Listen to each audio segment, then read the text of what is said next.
আমরা গত ক্লাসে যেটা দেখেছিলাম বাইসেকশন মেথড, তারপরে আরো যে ক্লোজড মেথড গুলো ছিল সেগুলো ইনক্রিমেন্টাল সার্চের মাধ্যমে কিভাবে ওই মেথড গুলোকে আরো একটু মডিফাই করা যায়।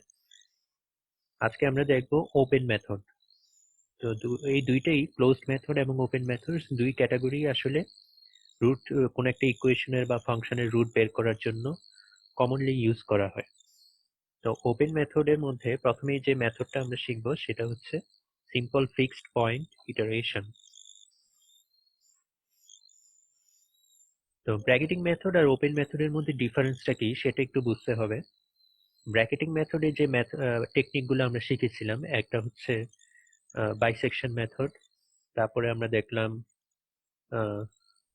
আরেকটা মেথড যেটা আমরা শিখেছিলাম ফলস পজিশন মেথড, এবং এই দুটো মেথড হচ্ছে আমরা ওপেন মেথড ক্লোজড মেথডের আন্ডারে শিখেছিলাম। তো এই মেথডগুলোতে আমাকে একটা ইনিশিয়াল বাউন্ডারি ইউজ করতে হয়, রাইট? আমরা একটা ইনিশিয়াল বাউন্ডারি ধরি, তার মানে, এবং ওই বাউন্ডারির ভিতরে একটা রুট আছে এজিউম করি, তারপরে আমরা ফার্দার ইটারেশন করি। আর ওপেন মেথডে আমাদের এরকম কোনো বাউন্ডারি ডিফাইন করতে হয় না। তার মানে আমাকে রুটটাকে কোনো একটা লিমিটের মধ্যে এনক্লোজ করার কিন্তু প্রয়োজন নেই। ব্র্যাকেটিং মেথডে যেহেতু আমার এনক্লোজ করতে হচ্ছে, সেই জন্য সেটাকে বলা হয় ব্র্যাকেটিং মেথড, মানে রুটটাকে আমি ব্র্যাকেটের আন্ডারে, মানে একটা বাউন্ডারির মধ্যে ডিফাইন করে দিচ্ছি। আর ওপেন মেথডে আমার এরকম একটা বাউন্ডারি দেওয়ার কোনো প্রয়োজন নাই। ঠিক আছে, এটাই জাস্ট ডিফারেন্স। ওপেন মেথড, এই জন্য এটার নাম ওপেন মেথড, মানে আমার রুটটা কোথাও এনক্লোজ না, ইটস ওপেন। ওপেন ব্র্যাকেটিং মেথডে আমাদের দুইটা ইনিশিয়াল পয়েন্ট লাগতো, একটা ইন্টারভালের দুইটা বাউন্ডারি, মানে দুইটা ইনিশিয়াল পয়েন্ট, এক্স লোয়ার আর এক্স আপার। আর ওপেন মেথডে আমাদের একটা ইনিশিয়াল পয়েন্ট দরকার। ঠিক আছে, তো এই হচ্ছে ডিফারেন্সটা ওপেন মেথড আর ব্র্যাকেটিং মেথডে। তার মানে ওপেন মেথড কি মোর ফ্লেক্সিবল। ঠিক আছে, কারণ ওপেন মেথডে আমার কোনো ইনিশিয়ালি আমার এটা ভেরিফাই করার দরকার নাই যে আমি যে পয়েন্টটা নিচ্ছি এটার কোন দিকে আমার রুটটা আছে, এটার ভেরিফাই করার কোনো দরকার নেই। কিন্তু ব্র্যাকেটিং মেথডে কিন্তু সেই ভেরিফিকেশনটা দরকার। আমরা খেয়াল করি যে আমাদের যে দুইটা বাউন্ডারি আমরা নিয়েছি, সেই দুইটা বাউন্ডারিতে ফাংশনের ভ্যালু মাল্টিপ্লাই করলে সেটা লেস দেন জিরো হয় কিনা। কিন্তু ওপেন মেথডে এই ধরনের কোনো কন্ডিশন আমার ভেরিফাই করার দরকার নেই। ওকে, সেই জন্য ওপেন মেথড হচ্ছে মোর ফ্লেক্সিবল। বাট ওপেন মেথডের চেয়ে ব্র্যাকেটিং মেথডের রিলায়েবিলিটি বেশি। তার মানে ব্র্যাকেটিং মেথডে তুমি যদি একটা বাউন্ডারি ঠিকমতো খুঁজে পাও, তাহলে তুমি অবশ্যই একটা রুট খুঁজে পাবা। ওকে, you can always find a root, but in open methods it's not always defined, or it's not always guaranteed that you will find a root. ওকে, তো ওপেন মেথডে আসলে আমার সেই রিলায়েবিলিটিটা থাকে না। কোনো কোনো সময় তুমি রুট খুঁজেও পেতে পারো, আবার কোনো সময় নাও পেতে পারো। বাট স্টিল ওপেন মেথডটা হচ্ছে মোর ওপেন মেথডটা ফাস্টার এবং ইজিয়ার টু ইমপ্লিমেন্ট, আর হচ্ছে তোমার রিলায়েবিলিটি একটু হলেও কম আর কি। তো এই হচ্ছে difference between bracketing methods and open methods. তো ওপেন মেথড, সিম্পল ওপেন মেথডের আন্ডারে যে ফার্স্ট মেথডটা আমরা শিখবো সেটা হচ্ছে সিম্পল ফিক্সড পয়েন্ট ইটারেশন। এটা খুবই ইজি। সাপোজ তোমার একটা ফাংশন আছে এফ অফ এক্স, তো ওই ফাংশনটাকে তোমার একটু মডিফাই করে এই ইকুয়েশন ওয়ান এর ফরম্যাটে নিয়ে আসতে হবে। তার মানে ওই ফাংশন, ওইটা যদি এফ অফ এক্স এর ফাংশন হয়, তার মানে ওখানে ইন্ডিপেন্ডেন্ট ভ্যারিয়েবল হচ্ছে এক্স। তো তোমাকে ওই ফাংশনটা অ্যালজেব্রাইক্যালি ম্যানিপুলেট করে এই ফর্মে নিয়ে আসতে হবে, মানে ইকুয়েশনের লেফট হ্যান্ড সাইডে শুধু একটা এক্স টার্ম থাকবে, আর বাকি সব টার্ম তোমার রাইট হ্যান্ড সাইডে চলে যাবে। ওকে, সো এই ফর্মেটে আমার একটা ইকুয়েশনকে নিয়ে আসতে হবে। তারপর এই ইকুয়েশনটাকে ইকুয়েশন টু এর মতো লিখবো। ইকুয়েশন টু হচ্ছে আমার ইটারেটিভ ফর্মুলা বা ইটারেটিভ ফরম্যাট। সেখানে আমার লেফট হ্যান্ড সাইডে যে এক্স আছে সেটা হচ্ছে এক্স আই প্লাস ওয়ান, আর রাইট হ্যান্ড সাইডে যে এক্স আছে সেটা হচ্ছে এক্স আই। তার মানে রাইট হ্যান্ড সাইডে যে ইনপুটটা আমি দেবো সেটা হচ্ছে আগের ইটারেশন। সেই আগের ইটারেশনের ভ্যালুটা ফাংশনের মধ্যে ইনপুট দিয়ে আমি পরের ইটারেশনের জন্য যে ভ্যালুটা দরকার, মানে ইনিশিয়াল পয়েন্টটা দরকার, সেটা আমি বের করতে পারবো। ঠিক আছে, তার মানে এখানে আমার ইনিশিয়ালি কয়টা পয়েন্ট দরকার? একটা পয়েন্ট, কারণ এক্স আই দিলেই আমি পরের ইটারেশনের জন্য এক্স আই প্লাস ওয়ান পেয়ে যাব। তারপর ওই ভ্যালুটাকে আবার এই ইকুয়েশনে এক্স আই হিসেবে ইউজ করব পরের ইটারেশনে। তারপর এখান থেকে আবার আমি আরেকটা এক্স আই প্লাস ওয়ান পাবো, এভাবে করে ইটারেশন চালাতে থাকবো। তার মানে আমার ইনিশিয়াল পয়েন্ট দরকার একটা, এক্স আই। ব্র্যাকেটিং মেথডে আমার দুইটা পয়েন্ট লাগতো, একটা হচ্ছে এক্স লোয়ার আর একটা ছিল এক্স আপার। ওকে, তারপরে আমি কি করব, দুইটা পয়েন্টের এই যে আমি পরপর দুইটা ইটারেশনে দুইটা আলাদা রুট পেলাম, এই যে এক্স আই প্লাস ওয়ান, এই এক্স আই প্লাস ওয়ান হচ্ছে আমার পরপর ওই কোন একটা ইটারেশনের একটা এস্টিমেটেড রুট। এরকম করে আমি পরপর দুইটা ইটারেশনের জন্য দুইটা আলাদা আলাদা রুট পাবো। সেই দুইটা রুটকে কম্পেয়ার করে আমি ইপসাইলন এ বা অ্যাপ্রক্সিমেট পার্সেন্টেজ এরর এই টার্মটা বের করব, যেটা আমরা অলরেডি আমরা বাইসেকশন মেথড বা সিম্পল ফিক্স পয়েন্ট ইটারেশন বা অন্য আদার যে মেথডগুলোতে শিখে আসছি। ঠিক আছে, ইপসাইলন এ কিভাবে বের করতে সেটা আমরা অলরেডি জানি। এটা অ্যাপ্রক্সিমেট কেন বললাম, কারণ আমরা পরপর দুইটা ইটারেশনের রেজাল্ট নিয়ে তারপর এই ভ্যালুটা বের করি। ঠিক আছে, এটা কিন্তু ট্রু ট্রু এরর পার্সেন্টেজ না, কারণ এখানে আমরা ট্রু ভ্যালু দিয়ে কিন্তু এটা বের করছি না, এররটা বের করছি না। ঠিক আছে, তারপরে কি করব আমরা, এখানে যে স্টেপগুলো, এই অ্যালগোরিদমটা একদম ইজি। আমাকে প্রথমে ফাংশনটা এই ফরম্যাটে লিখতে হবে, ইকুয়েশন ওয়ান এর ফরম্যাটে লিখতে হবে। এক্স টার্মটা লেফট হ্যান্ড সাইডে থাকবে, যে কোনো একটা এক্স, আর বাকি সব টার্ম আমার রাইট হ্যান্ড সাইডে চলে যাবে। তারপরে ওই ইকুয়েশনটাকে ইটারেটিভ ফর্মে লিখবো, x i plus one left hand সাইডে থাকবে আর রাইট হ্যান্ড সাইডে থাকবে জি অফ এক্স আই। ওকে, তারপর স্টেপ থ্রিতে এসে আমরা এররটা ক্যালকুলেট করব। স্টেপ ফোরে যেয়ে আমরা দেখবো যে এই এররটা কোনো pre-defined tolerance limit epsilon S এর চেয়ে ছোট কিনা। যদি ছোট হয় তার মানে আমরা অলরেডি একটা ভালো প্রেসিশন লেভেলে চলে আসছি, এই জন্য আমার ইটারেশনটা স্টপ করে দেওয়াই বেটার। তখন আমরা এই এক্স আই প্লাস ওয়ানটা ওই একদম লাস্ট ইটারেশনে যে ভ্যালুটা আমরা বের করলাম এক্স আই প্লাস ওয়ান, সেটাই আমার রুট হবে। আর যদি ইপসাইলন এটা গ্রেটার দেন ইপসাইলন এস হয়, তখন আমি আবার স্টেপ টুতে যাব, স্টেপ টু থেকে আবার কন্টিনিউ করবো, এভাবে করে কন্টিনিউ করতে থাকবো যতক্ষণ পর্যন্ত না epsilon a less than epsilon s হচ্ছে। Okay, so it's a simple algorithm, তো খুবই ইজি। আমরা একটা এক্সাম্পল দেখি। এটা হচ্ছে আমরা একটা ফাংশন দেওয়া আছে F of x epsilon minus e to the power minus x minus x, এটা হচ্ছে আমার ফাংশনটা। তো এই ফাংশনে আমার রুট বের করতে হবে using the simple fixed point iteration. Okay, তো আমার এই প্রথম স্টেপ ওয়ানে যাই। স্টেপ ওয়ানে আমার কি ছিল, আমার ইকুয়েশনটাকে ফাংশনটাকে এই ইকুয়েশন ওয়ান এর মতো করে লিখতে হবে। ওকে, আমরা কি করব, এখানে পুরো ফাংশনটা হচ্ছে e to the power minus x. তার মানে আমি এটাকে যদি ইকুয়েশন ওয়ানে লিখতে চাই, তাহলে লেফট হ্যান্ড সাইডে আমার শুধুমাত্র একটা এক্স টার্ম থাকবে। তাহলে আমি এই লাস্ট যে এক্স টার্মটা আছে এটা চাইলে লেফট হ্যান্ড সাইডে নিয়ে আসতে পারি। তাহলে আমার কি হবে, x equal to e to the power minus x. Okay, তার আগে মনে রাখতে হবে আমরা যেটা একটা রুট বের করছি, তার মানে কি এই ইকুয়েশনের এই ইকুয়েশনটা ইকুয়াল টু জিরো ধরে তারপর এক্স এর জন্যই তো আমরা আসলে সলভ করি। তার মানে এই এফ অফ এক্স হচ্ছে ফাংশন, এটা রুট বের করতে হলে আমাকে কি করতে হবে, e to the power minus x equal to zero, তারপর ওইটাকে এক্স এর জন্য সলভ করতে হবে। ঠিক আছে, ইকুয়াল টু জিরো ধরার পরে আমরা কি করব, মাইনাস এক্স টার্মটাকে আমরা অন্য পাশে নিয়ে যাই, তাহলে থাকবে x equal to e to the power minus x. আমার ইকুয়েশন ওয়ান চলে আসলো, তারপরে এটাকে ইটারেটিভ ফর্মেটে লিখবো স্টেপ টু তে যেটা ছিল x i plus one equal to the power minus x. তারপরে আমার ইটারেশন স্টার্ট করব। তো যেহেতু আমার এখানে এটা একটা open method, simple fixed point iteration একটা ওপেন মেথড, আমাকে একটা ইনিশিয়াল পয়েন্ট লাগবে, সেটা হচ্ছে এক্স আই। তো আমরা ফার্স্ট ইনিশিয়াল পয়েন্ট সাপোজ আমরা একটা ধরে নিলাম x I equal to zero. তো নর্মালি কোশ্চেনে আমাদের দেওয়া থাকে ইনিশিয়াল পয়েন্ট কোনটা, যদি না দেওয়া থাকে তাহলে তোমরা একটা ভ্যালু ধরে নিতে পারো, x I equal to zero ধরে নিতে পারো, কোনো সমস্যা নেই। তো x I equal to zero এখানে বসাও, তাহলে কি থাকবে, ই টু দি পাওয়ার জিরো, তার মানে x i plus one equal to one. তার মানে ফার্স্ট ইটারেশনে আমার এস্টিমেটেড রুট কোনটা, x i plus one equal to one. Okay, good. তাহলে আমি এই x i plus one equal to one এইটার জন্য এরর কত আসে সেটা দেখি। তাহলে কি আসবে, এই ইটারেশনের রেজাল্ট মাইনাস আগের ইটারেশনের রেজাল্ট। তো এটা তো ফার্স্ট ইটারেশন, আগের ইটারেশন বলতে কিছু নাই, তো আমরা ওই ইনিশিয়াল পয়েন্টটাকেই আসলে আগের ইটারেশনের রেজাল্ট ধরে নিই। তাহলে আমরা কি করব, one minus zero divided by one times 100%, তাহলে তোমার রিলেটিভ এরর আসছে 100%।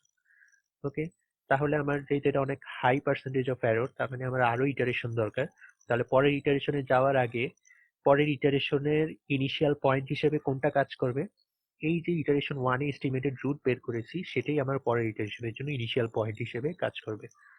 তো পরের ইটারেশনে আসো, তাহলে এখানে ইনিশিয়াল পয়েন্ট কোনটা হবে, x I equal to one. এই ওয়ানটা আসছে আগের ইটারেশনের এক্স আই প্লাস ওয়ান এর ভ্যালুটা। ওকে, গুড। তারপর এই ওয়ানটা আমি ইটারেটিভ ফর্মুলাতে বসাবো, এই ফর্মুলাতে বসাবো, ই টু দি পাওয়ার -1 আসবে, তার রেজাল্ট আসবে 0.36787941। তো পরের ইটারেশন 2 এর জন্য এটা আমার এস্টিমেটেড রুট, তার জন্য আমি এরর বের করব। এরর আসছে দেখো কত, 171.8%। তার মানে আগের ইটারেশনের চেয়ে এরর এখানে বেড়ে গেছে, তার মানে আমার আরো ইটারেশন লাগবে টু মিনিমাইজ দ্য এরর। তো পরের ইটারেশনে আবার যাব, সেকেন্ড ইটারেশনের রেজাল্টটা থার্ড ইটারেশনের জন্য ইনিশিয়াল পয়েন্ট হিসেবে কাজ করবে। তারপর আমি আবার ইটারেটিভ ফর্মুলাতে সেটা বসাবো, আবার ভ্যালু বের করব, তারপর এরর বের করব, যেটা আসছে তোমার 46.854%। তো এরর অনেক কমে গেছে। আমি যদি ফার্দার অ্যাপ্রোচ করি তাহলে দেখবে এরর আরো কমে যাবে। সেখানে আমি একটা ট্যাবল দিয়েছি, ট্যাবলের মধ্যে আমি টোটাল পুরো রেজাল্টটা সামারাইজ করেছি। দেখো একদম 10th ইটারেশনে যে পার্সেন্টেজ অফ এরর অনেক কমে গিয়েছে, 1.11%, অনেক কম। তো তুমি যদি আরো বেশি প্রেসিশন চাও তাহলে তোমাকে আরো ফার্দার ইটারেশন করতে হবে, ঠিক আছে? তো এই হচ্ছে একটা simple fixed point iteration method, খুবই ইজি। এবার আসা যাক যে সিম্পল ফিক্সড পয়েন্ট ইটারেশনটাকে আমরা একটু গ্রাফিক্যালি দেখার চেষ্টা করি। আমার যদি এই ফাংশনটা দেওয়া থাকে যে f of x equal to e to the power -x minus x, এটা রুট বলতে আমরা যেটা বুঝি, এই ফাংশনটাকে যদি আমি গ্রাফিক্যালি প্লট করি, ওই কার্ভটা এক্স এক্সিস কে যে পয়েন্টে ইন্টারসেক্ট করবে সেটাই হচ্ছে আমার রুট। তো এটা হচ্ছে আমার রুট। ওকে, গুড, এটা আমরা আগে থেকেই জানি। কিন্তু সিম্পল ফিক্সড পয়েন্ট ইটারেশনে আমরা ফাংশনটাকে একটু চেঞ্জ করে নিয়েছি। লেফট হ্যান্ড সাইডে ছিল একটা এক্স টার্ম আর রাইট হ্যান্ড সাইডে ছিল আদার টার্মস। তা আমি যদি এই দুইটা টার্মকে, তোমরা যদি খেয়াল করে থাকো, মনে করে থাকো যে তোমাদের হায়ার স্টাডিজে, মানে হায়ার এডুকেশন, হায়ার সেকেন্ডারিতে তোমরা যে রুট ফাইন্ডিং প্রবলেমটা করতে, সেখানে আমরা কি করতাম, এরকম যদি ফাংশন দেওয়া থাকতো f1 of x equal to f2 of x, তখন আমরা দুইটা ফাংশনকে আলাদা আলাদা প্লট করতাম। লেফট হ্যান্ড সাইডের ফাংশনটাকেও প্লট করতাম, রাইট হ্যান্ড সাইডের ফাংশনটাকেও প্লট করতাম। তারপর দেখতাম ওই দুইটা ফাংশন কোথায় ইন্টারসেক্ট করেছে, ওই ইন্টারসেকশন পয়েন্টটাই হচ্ছে আমাদের রুট। সিমিলারলি এই যে আমরা সিম্পল ফিক্সড পয়েন্ট ইটারেশনে যেটা করেছি, সেখানেও কিন্তু আমরা এই অ্যাপ্রোচটা ইউজ করতে পারি। ওকে, আমরা পুরো ফাংশনটা একসাথে প্লট না করে আলাদা আলাদা দুইটা ফাংশন প্লট করতে পারি। লেফট হ্যান্ড সাইডের ফাংশনটা হচ্ছে এক্স, তার মানে ওয়াই ইকুয়াল টু এক্স, এই একটা ফাংশন। এই যে রাইট হ্যান্ড সাইডের ফিগারটা দেখো, আরেকটা হচ্ছে ইকুয়েশনের রাইট হ্যান্ড সাইডের যে ফাংশনটা, তার মানে জি অফ এক্স, সেটাকে আমি আলাদা প্লট করতে পারি এরকম এফ টু অফ এক্স দিয়ে। তো এই দুইটা ফাংশন, এই দুইটা কার্ভ যে পয়েন্টে ইন্টারসেক্ট করে, সাপোজ এই পয়েন্টে ইন্টারসেক্ট করে, তার কারেসপন্ডিং এক্স পয়েন্টটা কি, আমার রুট। তো এই দুইভাবেই কিন্তু গ্রাফিক্যালি তুমি ব্যাপারটাকে এক্সপ্লেইন করতে পারো। তোমার পুরো ফাংশনটাকে প্লট করে এক্স অ্যাক্সিসে ইন্টারসেক্ট নাও, সেটা যেমন একটা রুট। ওই ফাংশনটাকে ভেঙে দুই টুকরো করে, দুইটা টুকরোকে আলাদা আলাদা প্লট করার পরে যে পয়েন্টে ইন্টারসেক্ট করে, সেই ইন্টারসেকশনের কারেসপন্ডিং এক্স পয়েন্টটা হচ্ছে আমার রুট। তুমি সেভাবেও এক্সপ্লেইন করতে পারো। ওকে,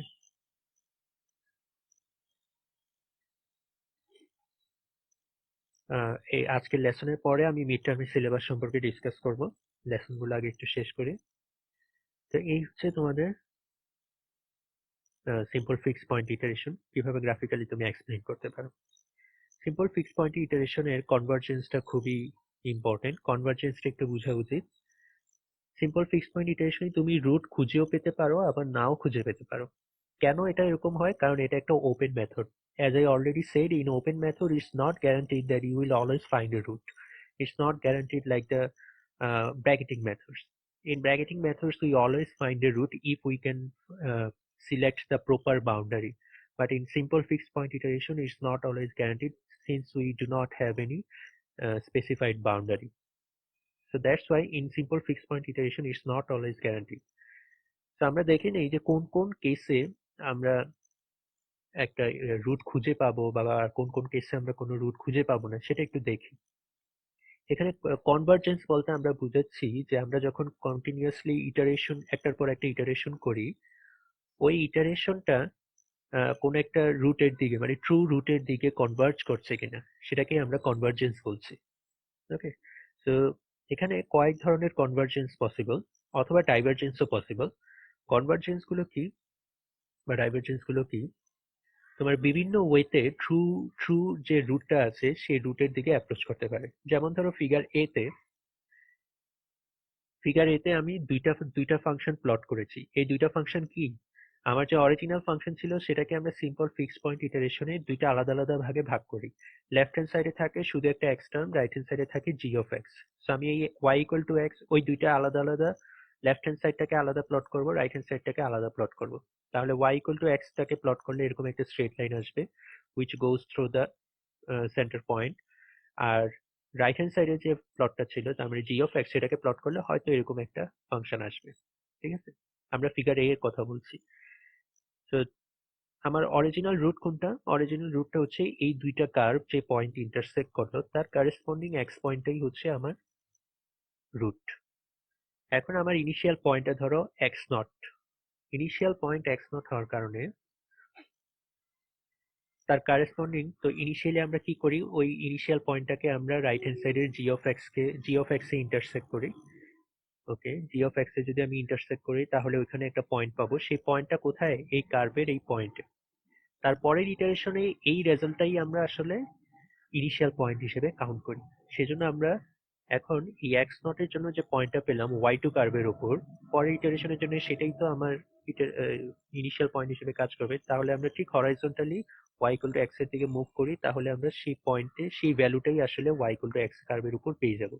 এখন এই যে ওয়াই ইকুয়াল টু এক্স কার্ভের উপর যে পয়েন্টটা পেলাম এক্স ওয়ান, এটাই কি এই এক্স ওয়ানটা হচ্ছে পরের ইটারেশনের জন্য ইনিশিয়াল পয়েন্ট। তো পরের ইটারেশনে এই এক্স ওয়ানের জন্য তাহলে রেজাল্টটা কি হবে, জি অফ এক্স এর রেজাল্টটা কি হবে? ঠিক তার ভার্টিক্যালি আমরা অ্যাপ্রোচ করি তাহলে দেখবে আমরা এই পয়েন্টটা খুঁজে পাবো। ঠিক আছে, তাহলে এই পয়েন্টটা হচ্ছে আমার পরের ইটারেশনের জন্য রুট। ওকে, গুড। তারপরে ইটারেশনে আবার যাই, তাহলে আমরা হরাইজন্টালি আবার ওয়াই ইকুয়াল টু এক্স কার্ভের দিকে আসি, তাহলে সেই পয়েন্টটা আবার খুঁজে পাবো যেটা আমার পরের ইটারেশনে রুট হিসেবে কাজ করবে। এরকম করে দেখো আমার রুটটা কিন্তু ইটারেশন ওয়াইজ আগাতে থাকলে অরিজিনাল রুটের দিকে অ্যাপ্রোচ করছে, তাই না? এই যে আস্তে আস্তে অরিজিনাল রুটের দিকে অ্যাপ্রোচ করছে, সেটাকে বলা হয় একটা মনোটোনাস প্যাটার্ন। কেন মনোটোনাস প্যাটার্ন? কারণ রুটটা কিন্তু একইভাবে আস্তে আস্তে অরিজিনাল রুটের দিকে যাচ্ছে। ইটস এ মনোটোনাস প্যাটার্ন, সেজন্য এটাকে বলা হয় মনোটোনাস কনভার্জেন্স প্যাটার্ন। কনভার্জেন্স কেন বললাম? কারণ কনভার্জেন্স, কারণ আমার ট্রু রুটের দিকে কিন্তু আমি রেজাল্টটা ইটারেশন ওয়াইজ যখন আগাতে থাকি তাহলে আমি ট্রু রুটের দিকেই কিন্তু অ্যাপ্রোচ করছি বা কনভার্জ করছি। সেজন্য এটাকে বলা হয় convergence pattern and it's a monotonous pattern. Okay, অন্য আরো অনেক প্যাটার্ন হতে পারে। যেমন ধরো ফিগার বি তে আসো, ফিগার বি তে ধরো জি অফ এক্স এর কার্ভটা এবার এরকম আসলো, ওয়াই অফ এক্স তো ঠিকই থাকবে but G of extra change হতে পারে। সাপোজ জি অফ এক্সটা এরকম আসলো, এরকম কেসে দেখো এক্স নট যদি এরকম হয়, আমরা এক্স নটটা আগে সিলেক্ট করলাম, তারপরে আবার এই ফিগার এ এর মতো ধরো অ্যাপ্রোচ করতে থাকো। ফার্স্ট ইটারেশনের রেজাল্টটা আসবে এই ওয়াই টু, তারপরে আমরা ওয়াই ইকুয়াল টু এক্স কার্ভের উপর আসবো, তারপরে আবার জি অফ এক্স কার্ভের উপর যাব, তারপর আবার ওয়াই অফ এক্স, তারপর আবার জি অফ এক্স, এরকম করে যদি তুমি আগাতে থাকো তাহলে দেখো সেটাও ট্রু রুটের দিকেই কিন্তু আস্তে আস্তে চলে আসছে। কিন্তু এখানে প্যাটার্নটা একটু অন্যরকম। এই প্যাটার্নটা অনেকটা স্পাইরাল প্যাটার্নের মতো। তুমি যদি এভাবে আরো আগাতে থাকো তাহলে দেখবে সেটা আস্তে আস্তে ট্রু রুটের দিকে আমার স্পাইরালি কনভার্জ করে। সেজন্য এই ধরনের কনভার্জেন্সকে বলা হয় স্পাইরাল কনভার্জেন্স প্যাটার্ন। ওকে, তাহলে ফিগার এ আর বি তে আমি কনভার্জেন্স কেসগুলো দেখলাম, যেসব কেসে আমি simple fixed point iteration use করে একটা ট্রু রুট বা তার অ্যাপ্রক্সিমেট ভ্যালু আমি আসলেই খুঁজে পাবো। কিন্তু এমনও হতে পারে যেহেতু এটা একটা ওপেন মেথড, আমরা ট্রু রুটে কনভার্জ নাও করতে পারি। যেমন ফিগার সি তে দেখো জি অফ এক্সটা যদি এরকম হয়ে যায় অনেকটা এক্সপোনেনশিয়াল কার্ভের মতো, তখন আমি এক্স নটটা যদি এই পয়েন্টে সিলেক্ট করি যেখানে এই যে আমি দেখাচ্ছি ফিগার সি তে, তখন দেখবা সেটা কিন্তু আমার ট্রু রুটে কিন্তু অ্যাপ্রোচ করবে না, কারণ এটা আস্তে আস্তে ট্রু রুট রুট থেকে দূরে সরে যাচ্ছে। সেজন্য এই ধরনের প্যাটার্নকে বলা হয় মনোটনিক্যালি ডাইভারজেন্স প্যাটার্ন। ডাইভারজেন্স কেন? কারণ সেটা ট্রু রুট থেকে দূরে সরে যাচ্ছে, সেটা কনভার্জ করছে না বরং সেটা ডাইভার্জ করছে। আর এটাকে মনোটোনাস কেন বললাম? কারণ এটা আস্তে আস্তে ট্রু রুট থেকে দূরে সরে যাচ্ছে। ওকে, সেজন্য এটা হচ্ছে মনোটোনাস ডাইভারজেন্স প্যাটার্ন। আর যদি আমি ফিগার ডি তে খেয়াল করি তাহলে দেখো এখানেও কিন্তু ট্রু রুট থেকে আস্তে আস্তে দূরে সরে যাচ্ছে। তার মানে এটা একটা ডাইভারজেন্স প্যাটার্ন, বা ডাইভারজেন্স হলেও সেটা হচ্ছে তোমার স্পাইরাল প্যাটার্ন। কেন স্পাইরাল? কারণ এটা ধীরে ধীরে স্পাইরালি তোমার ট্রু রুট থেকে দূরে সরে যাচ্ছে, সেজন্য এটা হচ্ছে আমার স্পাইরালি ডাইভারজেন্স প্যাটার্ন। ওকে, গুড। গ্রাফিক্যালি আমরা বুঝলাম যে কোন কোন কেসে স্পাইরাল বা কোন কোন কেসে মনোটোনাস কনভার্জেন্স অর ডাইভারজেন্স হতে পারে, বাট ম্যাথমেটিক্যালি কোডে আমরা সেটা কিভাবে বুঝবো? কোডে বোঝার একটা উপায় হচ্ছে, দেখো এখানে আমি সেটা অলরেডি বলে দিয়েছি যে আমার যে রাইট হ্যান্ড সাইডের যে পার্টটা থাকবে, মূল ইকুয়েশনের রাইট হ্যান্ড সাইডের পার্টটা কি জি অফ এক্স, তার ডেরিভেটিভ যদি লেস দেন 1 হয় তখন আমরা দেখব যে সেটা আসলে কনভার্জেন্স প্যাটার্ন। ওকে, তার মানে কনভার্জেন্স প্যাটার্নটা ডিপেন্ড করে আমার ইনিশিয়ালি স্টার্টিং পয়েন্টের উপর। আমি যে স্টার্টিং পয়েন্টটা নিচ্ছি এক্স নট, সেটার উপর কিন্তু অনেকটা ডিপেন্ড করে। তার মানে আমি তাহলে কিভাবে বুঝবো যে এক্স নটটা যে আমি সিলেক্ট করলাম এটার জন্য কি আমি কোনো রুট খুঁজে পাবো কি পাবো না? সেটা বের করার উপায় হচ্ছে আমি পুরো মেথডটা শুরু করার আগেই আমি যে কোনো একটা ইনিশিয়াল স্টার্টিং পয়েন্টে ধরবো, সেটার জন্য ওই পয়েন্টে আমি জি প্রাইম অফ এক্স মানে হচ্ছে আমার জি অফ এক্স এর ডেরিভেটিভের ভ্যালু বের করবো এবং সেটার অ্যাবসলিউট ভ্যালু নিয়ে দেখবো যে সেটা লেস দেন 1 কিনা। তখনই আমরা বুঝবো যে আসলে ওই ইনিশিয়াল পয়েন্টের জন্য আসলে আমি একটা কনভার্জেন্স প্যাটার্ন পেতেও পারি। ওকে, কেন এটা এরকম দেখো, এখানে আমি যদি জি প্রাইম অফ এক্সটা কি, জি প্রাইম অফ এক্স হচ্ছে আসলে জি অফ এক্স এর স্লোপ। ওকে, আর ওয়াই অফ এক্স এর স্লোপ কত? Y equal to x, y equal to x এই লাইনটার স্লোপ হচ্ছে 1। আর জি প্রাইম অফ এক্স এটার স্লোপ হচ্ছে আমি কোন একটা পয়েন্টে জি অফ এক্স এর স্লোপটা নিই। তো তুমি দেখো এই কনভার্জেন্স প্যাটার্ন গুলোতে যখন আমি এক্স নট সিলেক্ট করি, কনভার্জেন্স প্যাটার্ন গুলোতে ওই এক্স নট পয়েন্টে জি অফ এক্স এর যে স্লোপ সেটা কিন্তু ওয়াই অফ এক্স এর স্লোপের চেয়ে কম।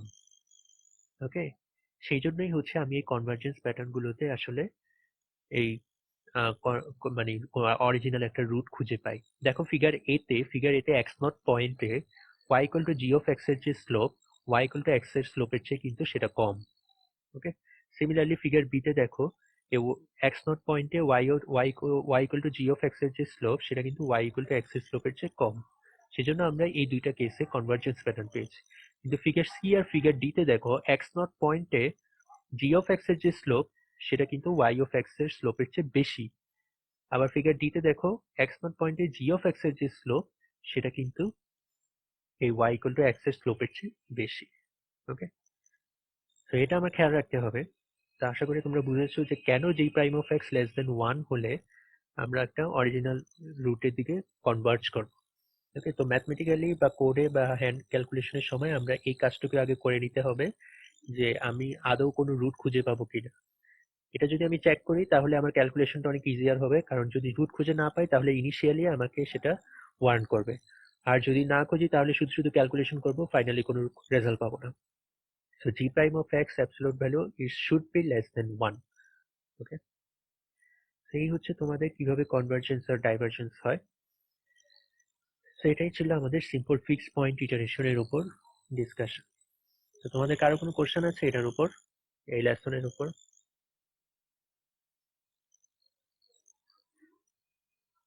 এটা দেখে আসার কথা ছিল, তোমরা দেখেছো?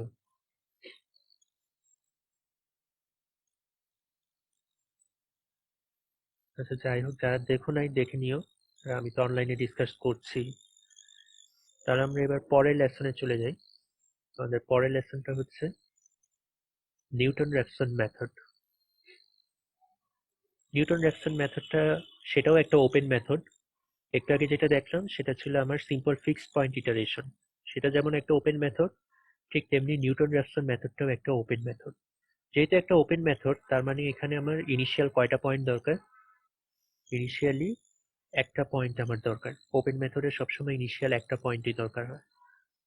তো নিউটন রেফসন মেথডটা one of the most widely used method, কারণ এই নিউটন রেফসন মেথডটা অনেক এফিশিয়েন্ট একটা method most of the case, in most of the cases, although not for all of the cases, but mostly আমরা initially যখন numerical method apply করি for the purpose of finding a root, we always use the Newton-Raphson method first. Okay, এটা কাজ করে কিভাবে? Suppose আমার একটা function আছে, এই যে ফাংশনটা এফ অফ এক্স। সো এটার অরিজিনাল রুটটা হচ্ছে যে পয়েন্টে আমার এক্স এক্সিস কে ইন্টারসেক্ট করে, তার মানে এই পয়েন্টটা। ওকে, তো আমি কি করব, আমার একটা ইনিশিয়াল পয়েন্ট দরকার। সাপোজ এই ইনিশিয়াল পয়েন্টটা হচ্ছে এই এক্স আই পয়েন্ট। আমি এই এক্স আই পয়েন্টে কারেসপন্ডিং ফাংশনের ভ্যালুটা বের করতে পারবো, যেটা হচ্ছে এফ অফ এক্স আই। তারপর ওই পয়েন্টে আমি একটা ট্যানজেন্ট প্লট করব। ওকে, এরকম একটা ট্যানজেন্ট প্লট করব। ওই ট্যানজেন্ট লাইনটা এক্স অ্যাক্সিসকে অবশ্যই আরেকটা পয়েন্টে ইন্টারসেক্ট করবে, যেটা হচ্ছে এক্স আই প্লাস ওয়ান। তাহলে এই এক্স আই প্লাস ওয়ানটাই হচ্ছে আমার ফার্স্ট ইটারেশনের জন্য এস্টিমেটেড রুট।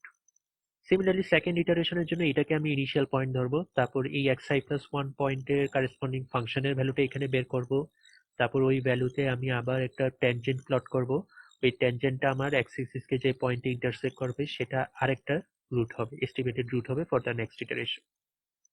এরকম করে দেখো আমার এই ট্যানজেন্টের যে ইন্টারসেকশন পয়েন্টটা সেটা কিন্তু আস্তে আস্তে ট্রু রুটের দিকে অ্যাপ্রোচ করে। তার মানে আমার এই এটা একটা ভ্যালিড একটা মেথড। ওকে, আমি একটা ট্রু রুট খুঁজে পাবো। নিউটন র্যাফসন মেথডে অনেক প্রবলেম আছে। সিম্পল ফিক্সড পয়েন্ট ইটারেশনে যেমন কিছু প্রবলেম ছিল, ডাইভারজেন্স প্যাটার্নের প্রবলেমটা আমরা দেখলাম। নিউটন র্যাফসন মেথডে আমরা এই ধরনের প্রবলেম আসতে পারে, বাট সেখানে এখানে প্রবলেমগুলো একটু ডিফারেন্ট হবে, আমরা সেটা পরে আসবো। তো ফার্স্ট অফ অল আমরা দেখে নিই যে এটাকে কিভাবে ম্যাথমেটিক্যালি আমি ফর্মুলেট করতে পারি। দেখো এখানে যে আমি ট্যানজেন্টটা প্লট করলাম, তার কারণ এই এফ অফ এক্স আই আর এক্স আই প্লাস ওয়ান এই তিনটা পয়েন্ট দিয়ে কিন্তু একটা ট্রাইঅ্যাঙ্গেল ফর্ম হচ্ছে, রাইট ট্রাইঅ্যাঙ্গেল ফর্ম হচ্ছে। তার মানে এখানে আমি একটা, এখান থেকে আমি স্লোপ বের করতে পারবো। স্লোপটা কিসের হবে? স্লোপটা হবে এই পয়েন্টে, তার মানে এক্স আই পয়েন্টে ফাংশনের স্লোপটা আমি এই ট্রাইঅ্যাঙ্গেল থেকে বের করতে পারবো। তাহলে আমি কিভাবে বের করতে পারি? F prime of x i, slope মানে কি? স্লোপ মানে হচ্ছে ফার্স্ট ডিফারেন্সিয়েশন। তাহলে এফ অফ এক্স আই এর এক্স আই পয়েন্টের স্লোপটা কি হবে? F prime of x i বা d f of x i by dx. তো সেটা হচ্ছে কি? হাইট ডিভাইডেড বাই উইথ বা বেস। হাইটটা কত হবে? হাইট হচ্ছে f of x i minus zero, আর বেসটা হচ্ছে x i minus x i plus one. Okay, তো এই ফাংশনটাকে যদি একটু মডিফাই করি এই ইকুয়েশনটাকে, তাহলে আমি কি পাবো? লেফট হ্যান্ড সাইডে থাকবে এক্স আই প্লাস ওয়ান, আর রাইট হ্যান্ড সাইডে থাকবে x i minus f of x i by f prime of x i. তাহলে এটা তো একটা ভ্যালিড ফর্মুলা। রাইট হ্যান্ড সাইডে শুধু আমার এক্স আই টার্ম আছে, আর লেফট হ্যান্ড সাইডে আছে এক্স আই প্লাস ওয়ান। তাহলে আমার ইনিশিয়াল পয়েন্টটা আমি রাইট হ্যান্ড সাইডে ইনসার্ট করবো, তাহলে আমি একটা ভ্যালু পাবো যেটা হচ্ছে আমার পরের ইটারেশনের জন্য ইনিশিয়াল পয়েন্ট। সেইভাবে করে আমি ইটারেশন ওয়াইজ এটা করতে পারি। ঠিক আছে, তো এটাই হচ্ছে আমার অরিজিনাল নিউটন র্যাফসন ফর্মুলা। এই ফর্মুলাতে দেখো আমার রাইট হ্যান্ড সাইডে ডিনোমিনেটরে, সেকেন্ড টার্মের ডিনোমিনেটরে একটা ডিফারেন্সিয়েশন টার্ম আছে, F prime of x I. কিন্তু আমি যখন নিউমেরিক্যাল মেথড অ্যাপ্লাই করব, তখন তো আমি অ্যানালাইটিক্যাল কোনো কিছু ইউজ করতে পারবো না। তার মানে আমার যে ফাংশনটা থাকবে সেটার ডেরিভেটিভটা বের করার জন্য আমাকে নিউমেরিক্যাল মেথডই অ্যাপ্লাই করতে হবে। তাহলে আমি এই এফ প্রাইম অফ এক্স বের করার জন্য কি করতে পারি? আমরা যেটা লেসন 4-এ শিখে এসেছিলাম, divided difference formula to find out the root of a function at a specific point, like central difference formula, forward difference formula, backward difference formula, সেই ফর্মুলাগুলোকে এখন এখানে ইউজ করতে হবে। ওকে, তাহলে আমি নিউটন র্যাফসন মেথডে ওই ফাইনাইট ডিভিডেড ডিফারেন্স ফর্মুলা যে কোনো একটা ইউজ করে আমি F prime of x I বের করব, তারপরে রাইট হ্যান্ড সাইডের এই টার্মগুলো ইউজ করে এক্স আই প্লাস ওয়ান বের করব। ওকে, ইটস ইজি। তাহলে অ্যালগোরিদমটা কি হবে? অ্যালগোরিদমটা হচ্ছে আমার ফার্স্ট একটা ইনিশিয়াল পয়েন্ট লাগবে এক্স আই, তারপর সেটাকে নিউটন র্যাফসন ফর্মুলাতে ইউজ করব। ইউজ করলে আমি এক্স আই প্লাস ওয়ান পাবো। ওই ফর্মুলা ইউজ করার সময় আমার আবার finite divided difference formula use করে ডেরিভেটিভ ভ্যালুটা বের করতে হবে।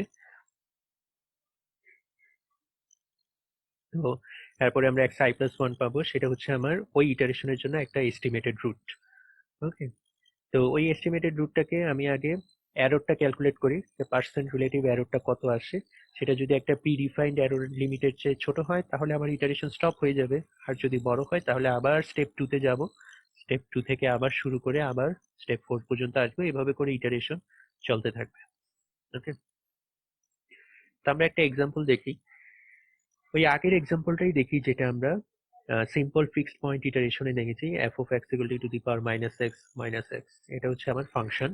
So I need to find out the root using the Newton-Raphson method. Okay, and the initial point is given is x naught equal to 0. So you need to use this function to find out the root of this function using the initial value 0, and it should be Newton-Raphson method. So this is the question. So আমার question তো দেওয়া আছে, এখন কি করতে হবে? আমার আগে এটার ইটারেশন শুরু করতে হবে। এখন কথা হচ্ছে এখানে যে ফাংশনটা দেওয়া আছে e two the power minus x, এটা একটা ভ্যালিড একটা ফাংশন এবং তুমি চাইলেই অ্যানালাইটিক্যালি এর ডিফারেন্সিয়েশন ভ্যালু বের করতে পারো। ওকে, সো আমার প্র্যাকটিক্যালি আমি যত প্রবলেম দেখবো বা এই কোর্সেও আমি যত প্রবলেম দেখবো, সেখানে যদি তোমার এরকম কোনো ফাংশন দেওয়া থাকে e to the power minus x বা অন্য কোনো ফাংশন দেওয়া থাকে এবং সেটার অ্যানালাইটিক্যাল ডিফারেন্সিয়েশন যদি তুমি বের করতে পারো, তখন তোমার ওই finite divided difference formula use করার দরকার নাই। ওকে, এটা একটু খেয়াল রাখবা। আমি যদি অ্যানালাইটিক্যালি এই ফাংশনের ডিফারেন্সিয়েশন ভ্যালু বের করতে পারি, তাহলে আমার finite divided difference formula use করে এফ প্রাইম অফ এক্স বের করার দরকার নেই। ওকে, এফ প্রাইম অফ এক্সটা আমরা কখন ইউজ করব? যখন আমি ম্যাটল্যাবে কোডে ইমপ্লিমেন্ট করব, তখন আমি ইউজ করব।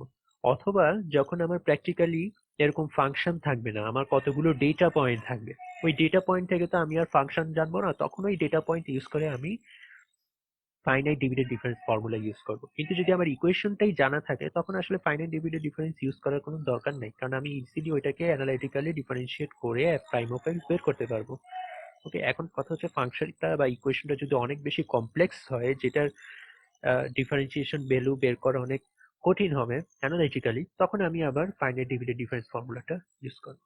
ওকে, তো মোট কথা হচ্ছে তোমার ইকুয়েশনটা যদি একদম ইজি হয় এবং সেটা যদি দেওয়া থাকে এবং সেটার অ্যানালাইটিক্যাল ভ্যালু বের করা যদি খুবই ইজি হয়, তাহলে তুমি অ্যানালাইটিক্যালি তার ডিফারেন্সিয়েশন ভ্যালু বের করতে পারো। আর অন্য সব কেসে তুমি finite divided difference formula use করবা। ওকে, সো যেহেতু আমার এই ফাংশনটা এই এক্সাম্পলে দেওয়া আছে এবং এটার ডিফারেন্সিয়েশন ভ্যালু ইজিলি আমি বের করতে পারবো, যেমন e to the power minus x, এটা ডিফারেন্সিয়েশন করলে হবে minus e to the power minus x, আর আরেকটা টার্ম হচ্ছে মাইনাস এক্স, তার ডিফারেন্সিয়েশন করলে হবে মাইনাস ওয়ান। এটা আমি ইজিলি বের করে ফেলতে পারলাম।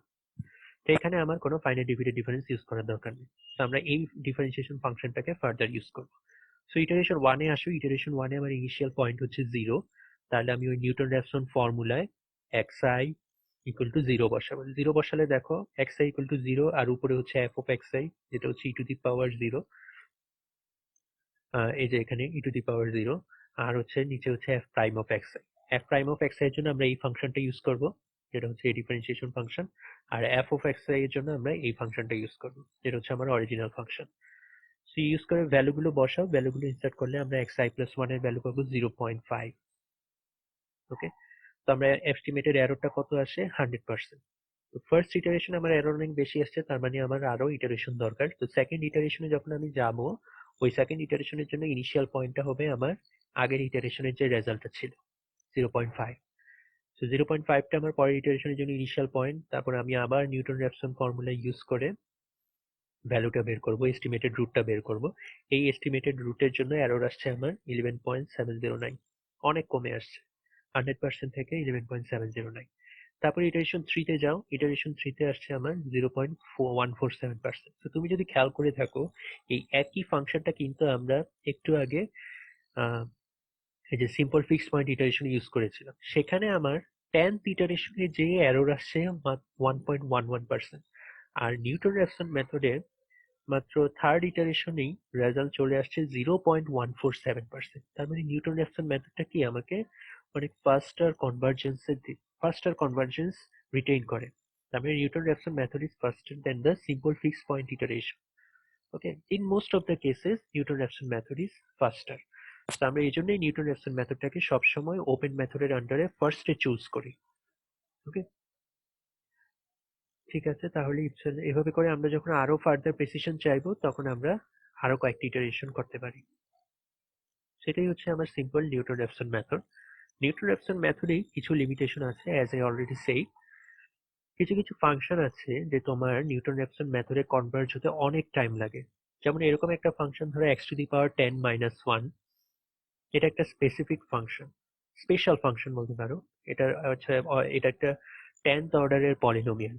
তো এটার রুট যদি আমি বের করতে যাই এবং এটার ইনিশিয়াল গেস ধরো আমি ধরলাম 0.5, xi ইকুয়াল টু 0.5।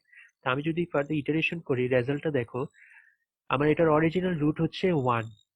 এই অরিজিনাল রুটে কনভার্জ হতে তার ইনফাইনাইট সংখ্যক ইটারেশন লাগতেছে। তার মানে নিউটন র্যাফসন মেথড এই কেসে কিন্তু আসলে ফিজিবল না। যেমন ফার্স্ট ইটারেশনে তার রেজাল্ট আসে 0.5, সেকেন্ড ইটারেশনে তার রেজাল্ট আসে 51.65, থার্ড ইটারেশনে 46.485, তার মানে কি তার কনভার্জেন্সটা অনেক স্লো, অনেক স্লো। 51, 46, 41, 37, 33, তারপর লাস্টে 1-এ যেতে যেতে তার ইনফাইনাইট সংখ্যক ইটারেশন লাগবে। এটা একটা লিমিটেশন যে কিছু কিছু ফাংশনের ক্ষেত্রে নিউটন র্যাপসন মেথড খুবই পুয়ারলি পারফর্ম করে। ওকে, এরকম একটা ফাংশন হচ্ছে সেই কেস। তো এই জন্য আমি যেটা বললাম একদম ফার্স্ট ক্লাসে আমি বলেছিলাম যে কোনো জেনারেল মেথড নাই কোনো একটা প্রবলেম সলভ করার জন্য, আমাকে বিভিন্ন মেথড অ্যাপ্লাই করতে হয়। ঠিক তেমনি এই মেথডটার জন্য সবাই আসলে প্রথমে নিউটন র্যাপসন মেথডই অ্যাপ্লাই করবে, কিন্তু দেখবে যে সেটার জন্য এই প্রবলেমের জন্য Newton Raphson method is not suitable. Then we move for other methods like simple fixed point iteration or second method that we will cover in the next lesson. সেভাবে করে অন্যান্য মেথড আমাকেও অ্যাপ্লাই করে দেখতে হবে যে কোন মেথডটা আমার এই প্রবলেমের জন্য সুইটেবল। ওকে, তো নিউটন র্যাপসন মেথড এটা একটা লিমিটেশন, কিছু কিছু ফাংশনে পড়লে পারফর্ম করে। আদার কিছু লিমিটেশন আছে, যেমন ধরো এই ফাংশনটা এখানে কিছু ফিগার দেওয়া আছে। যেমন ধরো আমার এক্স নট পয়েন্টটা আমি যে ইনিশিয়াল পয়েন্টটা চুজ করি সেটার জন্য দেখা গেল আমার রুটটা আসলে অরিজিনাল রুটে না এসে আমার ডাইভার্জ করছে। ওকে, এখানে দেখো ডাইভার্জ করে যাচ্ছে, সেটা একটা প্রবলেম। আবার ধরো সেকেন্ড ফিগারটা দেখো, সেকেন্ড ফিগারে কি হবে, এরকম অরিজিনাল রুট হচ্ছে এই জায়গায় একদম এক্স ইকুয়াল টু জিরোর কাছাকাছি, কিন্তু আমি ইনিশিয়াল পয়েন্ট নিলাম এখানে এক্স নট। দেখা যাবে আমি এই নিউটন র্যাপসন মেথড অ্যাপ্লাই করতে থাকলে সেটা এইখানেই আমার আটকে থাকবে, সেটা আর নতুন আমার যে রুটটা আছে অরিজিনাল রুট সেখানে কোনোভাবেই কনভার্জ করবে না, বরং সেটা কোনো একটা সময় আমার অনেক দূরে চলে যাবে, ডাইভার্জ করে যাবে। ওকে, তো এটা একটা প্রবলেম।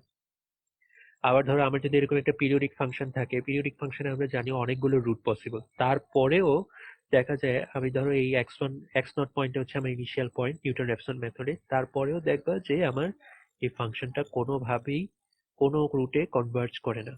ওকে, যেমন ধরো এক্স নট পয়েন্টে আমি এখানে নিলাম, ট্যানজেন্ট ড্র করলাম, ট্যানজেন্টটা আমার এখানে এক্স এই এই এক্স1 পয়েন্টে ইন্টারসেক্ট করলো, তারপর আবার এক্স1 এর কারেসপন্ডিং ফাংশন পয়েন্টে ট্যানজেন্ট ড্র করলাম, সেটা আমার এক্স2 তে ইন্টারসেক্ট করলো, এরকম করে সেটা বারবার আমার লুপের মধ্যে ঘুরতে থাকে, কোনোভাবেই কোনো রুটে আমার কনভার্জ করে না। ওকে, তো এটা একটা প্রবলেম, এটা একটা লিমিটেশন নিউটন র্যাপসন মেথডে। আরেকটা লিমিটেশন দেখো, এই যে এই ফাংশনটা দেওয়া আছে, আমি এক্স নট পয়েন্টে ঠিকই ধরলাম, গুড, এক্স নট পয়েন্টের কারেসপন্ডিং ফাংশনে আমি একটা ফাংশন পয়েন্টে আমি একটা ট্যানজেন্ট ড্র করলাম, তারপর এক্স1 পেলাম। এক্স1 পয়েন্টে যখন কারেসপন্ডিং ফাংশন পয়েন্টে আমি যখন একটা ট্যানজেন্ট ড্র করলাম সেটা আমার এক্স এক্সিসের প্যারালেল হয়ে যাচ্ছে। এক্স এক্সিসের প্যারালেল হয়ে যাওয়া মানে কি, সেটা কখনোই আমার এক্স এক্সিসকে ইন্টারসেক্ট করবে না। তার মানে এই এক্স1 পয়েন্টে আমি যখন ফাংশনের ডেরিভেটিভটা বের করব সেটার ভ্যালু কত আসবে, জিরো। কারণ এই এক্স1 পয়েন্টে ফাংশনের কোনো ডেরিভেটিভ নাই, এটার স্লোপ হচ্ছে জিরো। স্লোপ জিরো মানে কি, ডিফারেন্সিয়েশনের ভ্যালু জিরো। এখন তুমি খেয়াল করো নিউটন র্যাপসন ফর্মুলায় ডিনোমিনেটরে কিন্তু ডিফারেন্সিয়েশন ছিল, সেখানে যদি আমি জিরো বসাই দিই তাহলে কি হবে, রেজাল্ট ইনফাইনাইট চলে আসবে। ওকে, তো এই ধরনের কয়েকটা কেস আছে যে আমার নিউটন র্যাপসন মেথড খুব ভালোভাবে কাজ করে না। ওকে, সো এই ক্ষেত্রে আমি কি করতে পারি, আমরা ট্রায়াল এন্ড এরর করতে পারি, আমাদের হাতে আর কোনো ওয়ে নাই।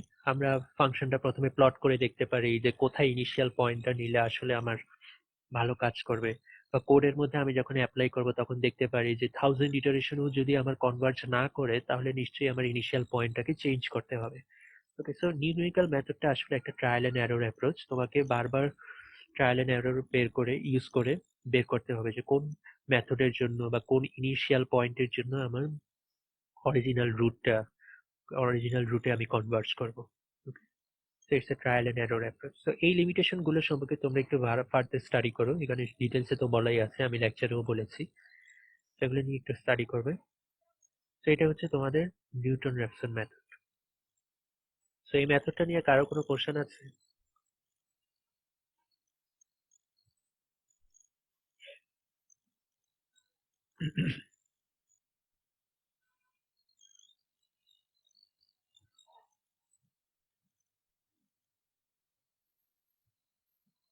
তো আমরা পরের লেসনে যাই, আমরা আরেকটা ওপেন মেথড দেখবো এখন, সেটা হচ্ছে সেকেন্ড মেথড। সেকেন্ড মেথডটা অনেকটা নিউটন র্যাপসন মেথডের মতোই, তবে একটু ডিফারেন্স আছে।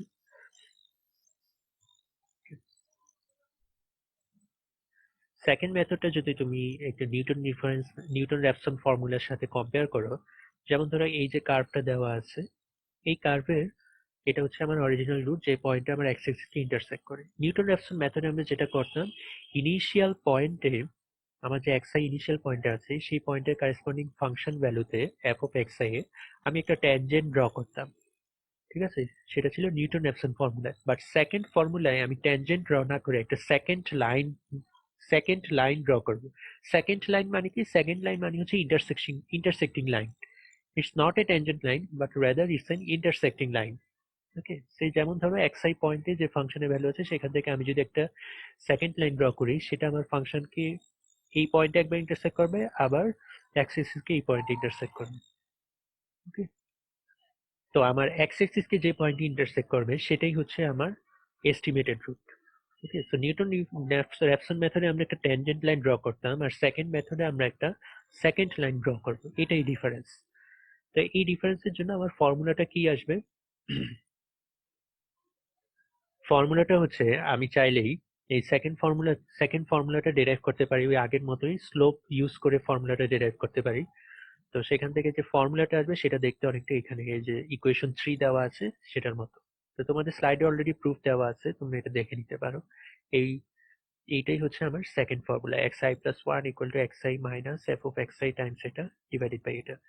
তো তুমি চাইলে এই ফর্মুলাটাকেও তুমি ওই আগের মতো করে এই ট্রায়াঙ্গেল ইউজ করে সেখানে স্লোপ বের করে একটু ম্যানিপুলেট করে এক্স আই প্লাস ওয়ানটা বের করতে পারো।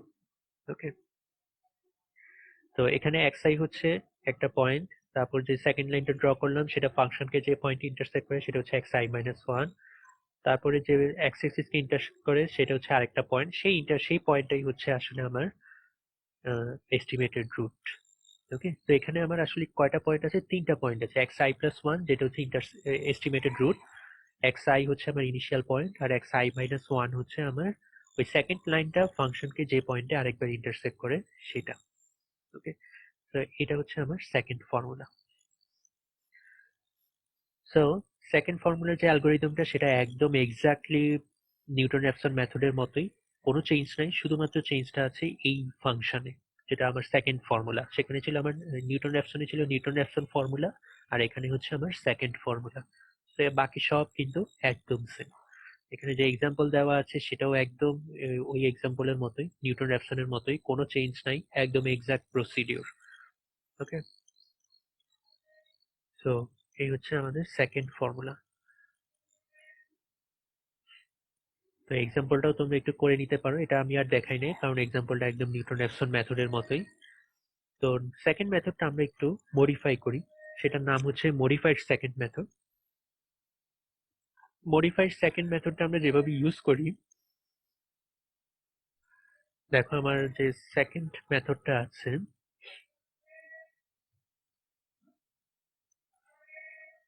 ওকে, সেকেন্ড মেথডে যেহেতু যদিও একটা ওপেন মেথড, আমরা অলরেডি বলেছিলাম যে ওপেন মেথডে আমরা রুটটাকে কিন্তু এনক্লোজ করি না। ওকে, রুটটাকে এনক্লোজ না করার জন্য এগুলোর নাম হচ্ছে ওপেন মেথড। তার মানে রুটটা আসলে open, it's not enclosed within a boundary. এবং ওপেন মেথডে আমরা যে মেথডগুলো ইউজ করি সেখানে একটা ইনিশিয়াল পয়েন্ট থাকে যেটা আমরা অলরেডি বলেছি, এবং ওই একটা ইনিশিয়াল পয়েন্ট দিয়ে আমরা দেখিয়েছি যে সিম্বল ফিক্সড পয়েন্ট ইটারেশন এবং নিউটন র্যাপসন মেথডকে কাজ করানো যায়। কিন্তু সেকেন্ড মেথডকে কাজ করানোর জন্য আমার দুইটা ইনিশিয়াল পয়েন্ট লাগবে, এই যে এক্স আই আর এক্স আই মাইনাস ওয়ান। এখন অনেকের মনে কোশ্চেন আসতে পারে, এখানে আমরা দুইটা ইনিশিয়াল পয়েন্ট ইউজ করছি তাহলে এটাকে কেন ক্লোজড মেথড বলছি না? ক্লোজড মেথড বলছি না এই জন্য যে আমার এই দুইটা ইনিশিয়াল পয়েন্টের মধ্যে কিন্তু রুটটা নাই। ব্র্যাকেটিং মেথডটা, ব্র্যাকেটিং যে মেথডগুলো আমরা শিখেছিলাম বা ক্লোজ মেথডগুলো যে শিখেছিলাম সেখানে কিন্তু দুইটা ইনিশিয়াল পয়েন্টের মধ্যে আমার রুটটা থাকা ম্যান্ডেটরি। কিন্তু সেকেন্ড মেথড যেহেতু ওপেন মেথড, তার কিন্তু এই ধরনের কোনো কন্ডিশন ফলো করার দরকার নেই, তার কিন্তু এই দুইটা ইনিশিয়াল পয়েন্টের মধ্যে কোনো রুট থাকার দরকার নেই। সেই জন্যই এটাকে আমরা ওপেন মেথড বলছি। তো এখানে আমরা দুইটা ইনিশিয়াল স্টার্টিং পয়েন্ট ইউজ করলেও আমরা সেটাকে ক্লোজড মেথড বলছি না, আমরা সেটাকে ওপেন মেথডই বলছি। ওকে, সো সেকেন্ড মেথডে আমার দুইটা ইনিশিয়াল পয়েন্ট দরকার, এক্স আই আর x i minus one. Okay, so আমরা এই সেকেন্ড মেথডটাকে একটু মডিফাই করে নিতে পারি। মডিফাই করে এমন ভাবে মডিফাই করতে পারি যাতে আমার একটাই স্টার্টিং পয়েন্ট দরকার সেরকম করে। সেটা কিভাবে করতে পারি? আমরা যেটা করতে পারি, আগে আমরা দেখে নিই যে সেকেন্ড ফর্মুলাটা কিভাবে ডেরাইভ করেছি। সেকেন্ড ফর্মুলা আমরা চাইলেই এই ট্রায়াঙ্গেল ইউজ করে স্লোপ বের করে তারপর একটু মডিফাই করে xi প্লাস 1 বের করতে পারি, সেটা আমরা বের করব। সেটা অলরেডি একটা অ্যাসাইনমেন্ট হিসেবে অনেকের দেওয়া আছে। আরেকটা ওয়ে হচ্ছে আমি সরাসরি নিউটন র্যাফসন ফর্মুলা থেকেই সেকেন্ড মেথডটা ডিরাইভ করতে পারি। কিভাবে করতে পারি? এই যে আমার নিচে যে ডেরিভেটিভ ভ্যালুটা বের করতে হয় f প্রাইম অফ xi,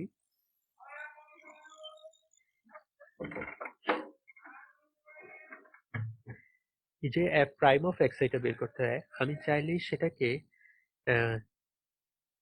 আমাদের ডিফারেন্স ফর্মুলা ছিল সেটা দিয়ে রিপ্লেস করতে পারি। সেজন্য আমরা first order backward divided difference ফর্মুলাটা ইউজ করতে পারি। First order backward divided difference formula যদি আমরা ইউজ করি, তোমরা যদি মনে করে থাকো লেসন 4 থেকে, ফর্মুলাটা দেখতে অনেকটা এরকম। f প্রাইম অফ xi হচ্ছে f of xi minus 1 minus f of xi divided by xi minus 1 minus xi. তো এটা হচ্ছে আমার backward divided difference formula. So এটাকে যদি আমি এই ইকুয়েশন 1 ইকুয়েশন 2 কে যদি ইকুয়েশন 1 এ রিপ্লেস করে দেই, তাহলে একটু অ্যালজেব্রাইক্যালি ম্যানিপুলেট করার পরে এই xi প্লাস 1 এর ইকুয়েশনটা আসবে। এই ইকুয়েশন 3 টাই হচ্ছে আসলে আমার second formula. Okay, so it's another approach to prove the second formula, okay, to find out the second formula. আরেকটা মেথড আমরা যেভাবে বললাম যে তুমি চাইলে স্লোপ ইউজ করে একটু ম্যানিপুলেট করে তারপরে সেটা বের করতে পারো, সেটাও হতে পারে। বাট এটা একটা অ্যাপ্রোচ যে আমরা নিউটন র্যাফসন মেথড থেকে কিভাবে সেকেন্ড ফর্মুলাটা ডেরাইভ করতে পারি। এখন এই সেকেন্ড ফর্মুলাটা আমি ডেরাইভ করলাম, সেখানে দেখো দুইটা ইনিশিয়াল স্টার্টিং পয়েন্ট দরকার, xi আর xi মাইনাস 1। এখন আমি যদি এটাকে একটু মডিফাই করি, মডিফাইড সেকেন্ড মেথডে, আমার যে এস্টিমেটেড ডিফারেন্সিয়েশন যেটা আমরা ব্যাকওয়ার্ড ডিফারেন্স ফর্মুলা ইউজ করে একটু আগে বের করলাম, সেটাকে আমি চাইলে এই ইকুয়েশন 4 এর মাধ্যমেও বের করতে পারি। ওকে, ইকুয়েশন 4 এর মাধ্যমে f প্রাইম অফ xi টাকে আমরা বের করতে পারি, যেটা হচ্ছে কি f of xi plus delta xi minus f of xi by delta xi। Okay, এই ফর্মুলা ইউজ করেও আসলে f প্রাইম অফ xi বের করা যায়। তবে এটাকে বলা হয় অনেকটা ফ্র্যাকশনাল পার্টারবেশন ইউজ করে কিভাবে ডিফারেন্সিয়েশন বের করা যায়। এখানে ফ্র্যাকশনাল পার্টারবেশন কেন বলা হচ্ছে, কারণ এখানে দেখো আমরা যদি খেয়াল করে থাকি, আমরা ইন্টারমিডিয়েটের যে ডিফারেন্সিয়েশন কিভাবে বের করতে হয় তার অ্যানালাইটিক্যাল ডেরিভেশন আমরা দেখেছিলাম। সেখানে আমাদের ফর্মুলাটা ছিল f of xi plus 1 minus f of xi, তারপরে minus f of xi divided by xi, এরকম কিছু একটা ফর্মুলা ছিল। তার মানে আমরা দুইটা আলাদা আলাদা পয়েন্ট নিতাম, xi আর xi প্লাস 1 বা xi মাইনাস 1। কিন্তু এখানে আমি দুইটা আলাদা আলাদা পয়েন্ট না দিয়ে যে কোনো একটা পয়েন্ট নিব xi, এবং তার সাথে অল্প একটু পার্টারবেশন ইউজ করব। পার্টারবেশন মানে কি? পার্টারবেশন মানে হচ্ছে এই xi পয়েন্টটাকে অল্প একটু চেঞ্জ করব। অল্প একটু চেঞ্জ করার জন্য আমি একটা ছোট্ট একটা নাম্বার দিয়ে গুণ করে দিব। যেমন ধরো 5 এর সাথে আমি যদি 0.0001 গুণ করি, বা 5 এর সাথে আমি যদি 5 প্লাস 5 ইন্টু 0001 করি, তাহলে ভ্যালুটা কিন্তু খুব একটা চেঞ্জ হবে না। ঠিক আছে, চেঞ্জ হবে কিন্তু খুবই সামান্য। এই সামান্য চেঞ্জটুকুকেই আমরা বলছি পার্টারবেশন। ওকে, সো আমরা এটাকে বলছি ফ্র্যাকশনাল পার্টারবেশন। ফ্র্যাকশনাল পার্টারবেশন কিভাবে করতে পারি? xi প্লাস ডেল্টা xi, এই ডেল্টার ভ্যালু যদি খুবই কম হয়, স্মল পার্টারবেশন হয়, তাহলে কিন্তু এই f অফ এর ফাংশনের ভিতরে যে পয়েন্টটা আছে সেটা কিন্তু খুব একটা চেঞ্জ হবে না। ঠিক আছে, সো এইভাবেই কিন্তু আমি ফ্র্যাকশনাল পার্টারবেশন ফর্মুলা ইউজ করে f প্রাইম অফ xi বের করতে পারি। এবং আমরা যে ইন্টারমিডিয়েটে যে থিওরিটা পড়ে আসছি, সেটার চেয়ে এই ফর্মুলা ইউজ করে ডেরিভেটিভের ভ্যালু বের করা কিন্তু আসলে ফিজিবল, এবং এটা মোর প্রেসাইজ, এটা কিন্তু মোর প্রেসাইজ। ঠিক আছে, তো ডেল্টার ভ্যালুটা কি হবে? ডেল্টা হচ্ছে একটা স্মল পার্টারবেশন ফাংশন ফ্র্যাকশন, যেটার ভ্যালু আমাদের কোশ্চেনে দেওয়া থাকবে, নো প্রবলেম ইন দ্যাট। এখন এই ইকুয়েশন 4টাকে আমরা কি করব? ওই নিউটন র্যাফসন ফর্মুলাতে, তার মানে ইকুয়েশন 1 এ রিপ্লেস করে দেব f প্রাইম অফ xi এর জায়গায়। যদি রিপ্লেস করে দেই, রিপ্লেস করলে আমার এই একটা ইকুয়েশন চলে আসবে, যেটা হচ্ছে ইকুয়েশন 5।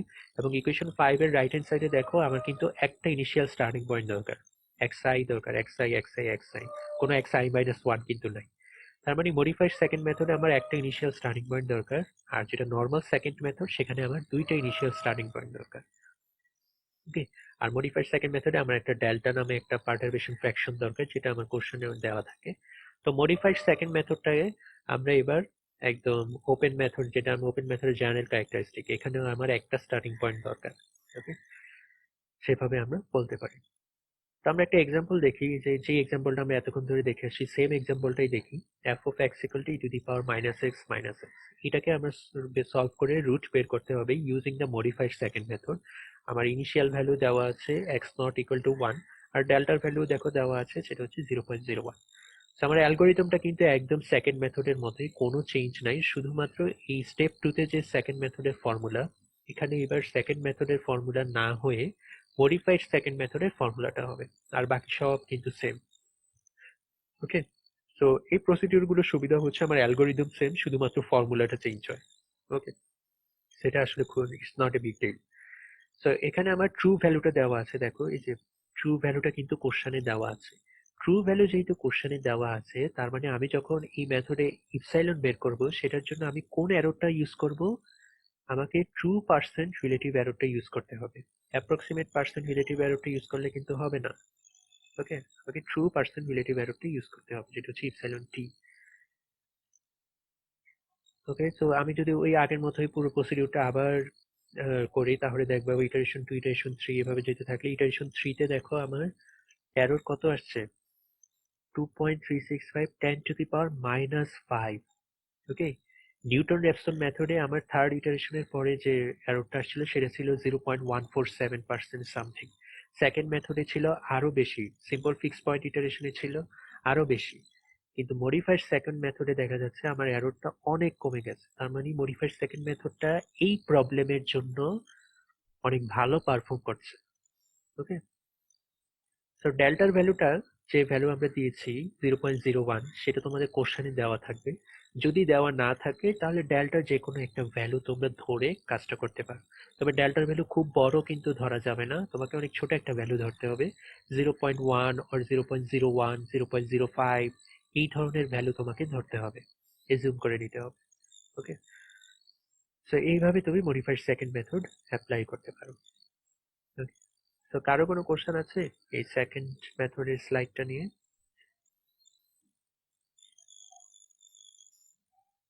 কারো কোনো রেসপন্স নাই? তোমরা কি জেগে আছো না ঘুমাই গেছো?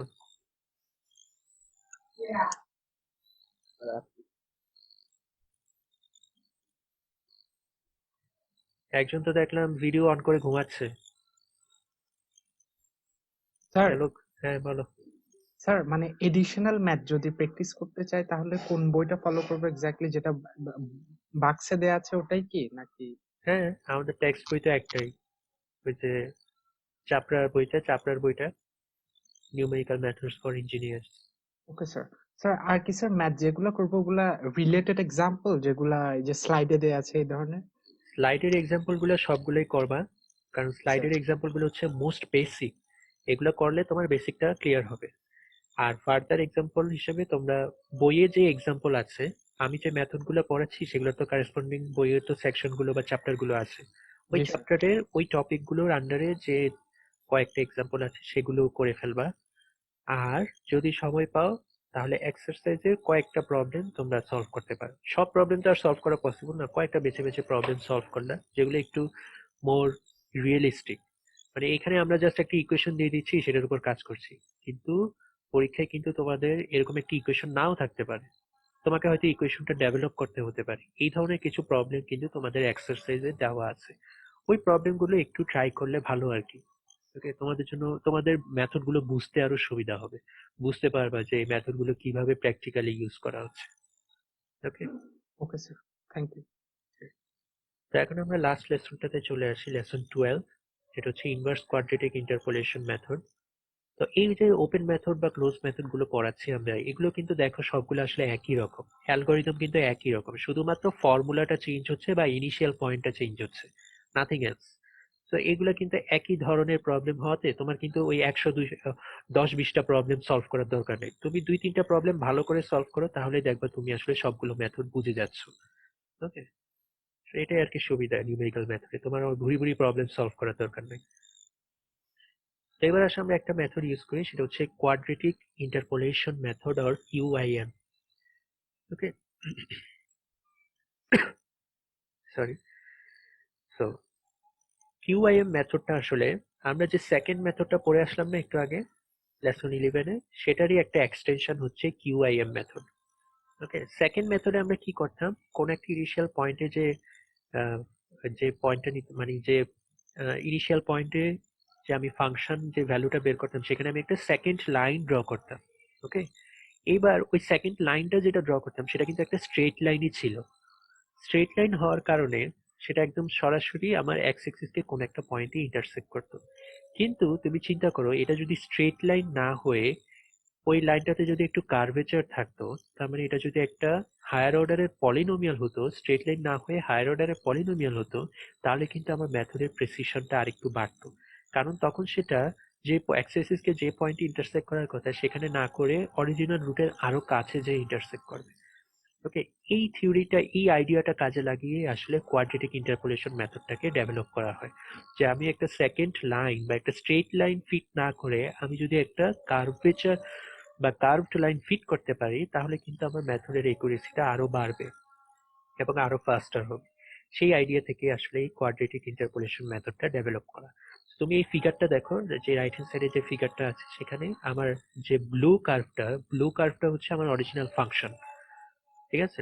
আর আমার ইনিশিয়াল যে পয়েন্ট আছে, সেকেন্ড মেথডে আমার ইনিশিয়াল কয়টা পয়েন্ট দরকার ছিল? দুইটা।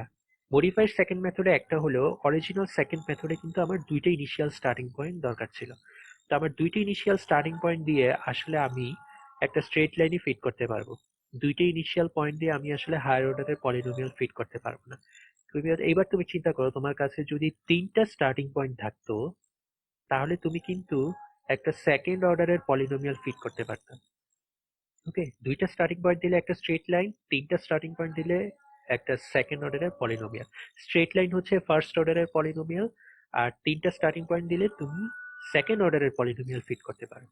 ওকে, তো এই আইডিয়াটা কাজে লাগিয়ে আসলে কোয়াড্রেটিক ইন্টারপোলেশন মেথড ইউজ করা হয়েছে। দেখো, আমার যদি তিনটা স্টার্টিং পয়েন্ট থাকে, এই যে ব্ল্যাক ডট গুলো দেওয়া আছে এগুলো হচ্ছে আমার স্টার্টিং পয়েন্ট। এই তিনটা স্টার্টিং পয়েন্ট দিয়ে আমি আসলে একটা সেকেন্ড অর্ডারের পলিনোমিয়াল ফিট করতে পারি। ঠিক আছে, ওই পলিনোমিয়ালটা এক্স এক্সিসকে যে পয়েন্টে ইন্টারসেক্ট করবে সেই পয়েন্টটাই হলো আমার এস্টিমেটেড রুট। ওকে, তাই হোপ আইডিয়াটা বুঝতে পারছো যে আমি কিভাবে কাজে লাগাবো। সেকেন্ড মেথডে দুইটা স্টার্টিং পয়েন্ট ছিল, ওই দুইটা স্টার্টিং পয়েন্ট দিয়ে আমি ফার্স্ট অর্ডারের একটা পলিনোমিয়াল ফিট করলাম, তার মানে একটা স্ট্রেট লাইন ফিট করলাম। ওই ফিট করা স্ট্রেট লাইনটা এক্স এক্সিসকে যে পয়েন্টে ইন্টারসেক্ট করবে সেটাই হচ্ছে আমার এস্টিমেটেড রুট। কোয়াড্রেটিক ইন্টারপোলেশনে কি হবে, আমার একটা কোয়াড্রেটিক লাইন ফিট করতে হবে, কোয়াড্রেটিক লাইন বা সেকেন্ড অর্ডারের পলিনোমিয়াল ফিট করতে হবে। এখন সেকেন্ড অর্ডারের পলিনোমিয়াল ফিট করতে হলে আমার মিনিমাম তিনটা পয়েন্ট দরকার। আমার যদি তিনটা স্টার্টিং পয়েন্ট থাকে, আমি ইজিলি একটা সেকেন্ড অর্ডারের পলিনোমিয়াল ফিট করতে পারি। ওই সেকেন্ড অর্ডারের পলিনোমিয়ালটা আমার এক্সিস যে পয়েন্ট ইন্টারসেক্ট করবে সেটাই হচ্ছে আমার এস্টিমেটেড রুট। তার মানে আইডিয়াটা কিন্তু একদম সেকেন্ড মেথডের মতোই, শুধুমাত্র এখানে দুইটা স্টার্টিং পয়েন্টের জায়গায় তিনটা স্টার্টিং পয়েন্ট আর আমরা একটা হায়ার অর্ডারের পলিনোমিয়াল ফিট করছি। সেটাই হচ্ছে আমার কোয়াড্রেটিক ইন্টারপোলেশনের আইডিয়া। ওকে, আমরা এবার একটু একটু ফার্দার ডিসকাস করি এই মেথডটা নিয়ে। তোমরা যদি খেয়াল করে থাকো, সেকেন্ড অর্ডারের পলিনোমিয়াল, এটাকে আসলে আমরা জেনারেলি আরেকটা নামে চিনে থাকি, যেটা হচ্ছে প্যারাবোলা। ওকে, সেকেন্ড অর্ডারের পলিনোমিয়াল গুলোকে আমরা যেটা নর্মালি জেনে থাকি একটা জেনারেল কমন নাম হিসেবে, সেটা হচ্ছে প্যারাবোলা। ওকে, তোমরা যদি মনে করে থাকো হায়ার সেকেন্ডারিতে আমরা কিন্তু প্যারাবোলা নিয়ে আমরা পড়ে আসছি প্যারাবোলা কি। এখন প্রবলেম হচ্ছে, একটা প্যারাবোলা কিন্তু সবসময় এক্স এক্সিসকেই ইন্টারসেক্ট নাও করতে পারে। ওকে, আমি যে এখানে সেকেন্ড অর্ডারের পলিনোমিয়ালটা ফিট করলাম এই ফিগারের জন্য, ঠিক আছে, এটা আমার এক্স এক্সিসকে ইন্টারসেক্ট করে, কিন্তু কখনো কখনো দেখা যাবে যে আমার প্যারাবোলাটা এক্স এক্সিসকে ইন্টারসেক্ট করে না। যেমন ধরো এই যে ওয়াই, আমি যে ব্লু কার্ভটা দেখাচ্ছি এই ফিগারে, এই স্লাইডের যে ব্লু কার্ভটা সেটা কিন্তু একটা প্যারাবোলা, সেকেন্ড অর্ডারের পলিনোমিয়াল। আবার তিনটে ইনিশিয়াল স্টার্টিং পয়েন্ট ছিল, এই যে ডট গুলো, সেগুলো দিয়ে আমি একটা প্যারাবোলা ফিট করলাম বা সেকেন্ড অর্ডারের পলিনোমিয়াল বা কোয়াড্রেটিক পলিনোমিয়াল ফিট করলাম। কিন্তু আনফরচুনেটলি সেটা আমার অ্যাক্সিস কে ইন্টারসেক্ট করছে না। তাহলে কি আমি কোনো রুট খুঁজে পাবো? কখনোই খুঁজে পাবো না। ওকে, তার মানে y equal to f of x, এটাই তো আসলে প্যারাবোলাটা। y equal to f of x, এই প্যারাবোলাটা আমার কখনোই আমি ফিট করেও কোনো লাভ হবে না, কারণ আমি কোনো রুট খুঁজে পাবো না। তাহলে উপায় কি? কোয়াড্রেটিক মেথড তো আমার আরো বেশি প্রেসিশন দেওয়ার কথা ছিল বা আরো বেশি একুরেসি দেওয়ার কথা ছিল, কিন্তু সেটা তো আমার দিতে পারছে না। তার মানে কি থিওরিটাতে কোনো ফ্ল আছে? কোনো ফ্ল নাই। আসলে জেনারেল আইডিয়া সেটাই, যত বেশি অর্ডারের পলিনোমিয়াল ফিট করবে তোমার ইউজুয়ালি আমার আসলে একুরেসিটা আস্তে আস্তে বাড়তে থাকে। এটা নট অলওয়েজ যে হায়ার অর্ডারের পলিনোমিয়ালই সবসময় আমার বেশি একুরেসি দিবে। আমরা মেইন ডিসকাশনে আসি যে আমার কিভাবে আমি এই ফ্লটাকে দূর করতে পারি, যে আমার ইন্টারসেক্ট না করলে আমি কি করতে পারি। আমি যেটা করব, আমার ইন্ডিপেন্ডেন্ট ভ্যারিয়েবল আর ডিপেন্ডেন্ট ভ্যারিয়েবল এই দুইটাকে আমি ইন্টারচেঞ্জ করে ফেলবো। ওকে, ইন্টারচেঞ্জ করলে কি হবে, আমার অরিজিনাল লাইনটা ছিল y equal to f of x, এবার যদি আমি ইন্টারচেঞ্জ করে ফেলি তাহলে কি হবে, x equal to f of y. Okay, x equal to f of y দিলে প্যারাবোলাটা আমার কি হবে, আমার 90 ডিগ্রি ঘুরে যাবে। এই যে আমার যে ব্লু কার্ভটা ছিল এটা প্যারাবোলা ছিল অরিজিনাল, সেটাকে আমি যদি ইন্টারচেঞ্জ করে ফেলি, x equal to f of y করে ফেলি, ভ্যারিয়েবল গুলোকে ইন্টারচেঞ্জ করে ফেললে আমার প্যারাবোলাটা 90 ডিগ্রি ঘুরে যাবে। 90 ডিগ্রি ঘুরলে দেখো কি হয়, আমার যে প্যারাবোলাটা এখন আমি পেলাম ব্ল্যাক লাইন দিয়ে যেটা আমি দেখাচ্ছি সেটা হচ্ছে x equal to f of y, সেটা কিন্তু অলওয়েজ আমার কোনো না কোনো পয়েন্টে এক্স এক্সিস কে ইন্টারসেক্ট করবেই, ইটস মাস্ট, এটার কোনো বিকল্প নাই। যেহেতু আমার এই প্যারাবোলাটা এক্স এক্সিস এর প্যারালেলি কিন্তু নাই, তার মানে আমি কোনো না কোনো পয়েন্টে, ইনফাইনাইট পয়েন্টে হলেও কোনো না কোনো পয়েন্টে আমার অবশ্যই প্যারাবোলাটা এক্স এক্সিস কে ইন্টারসেক্ট করবে।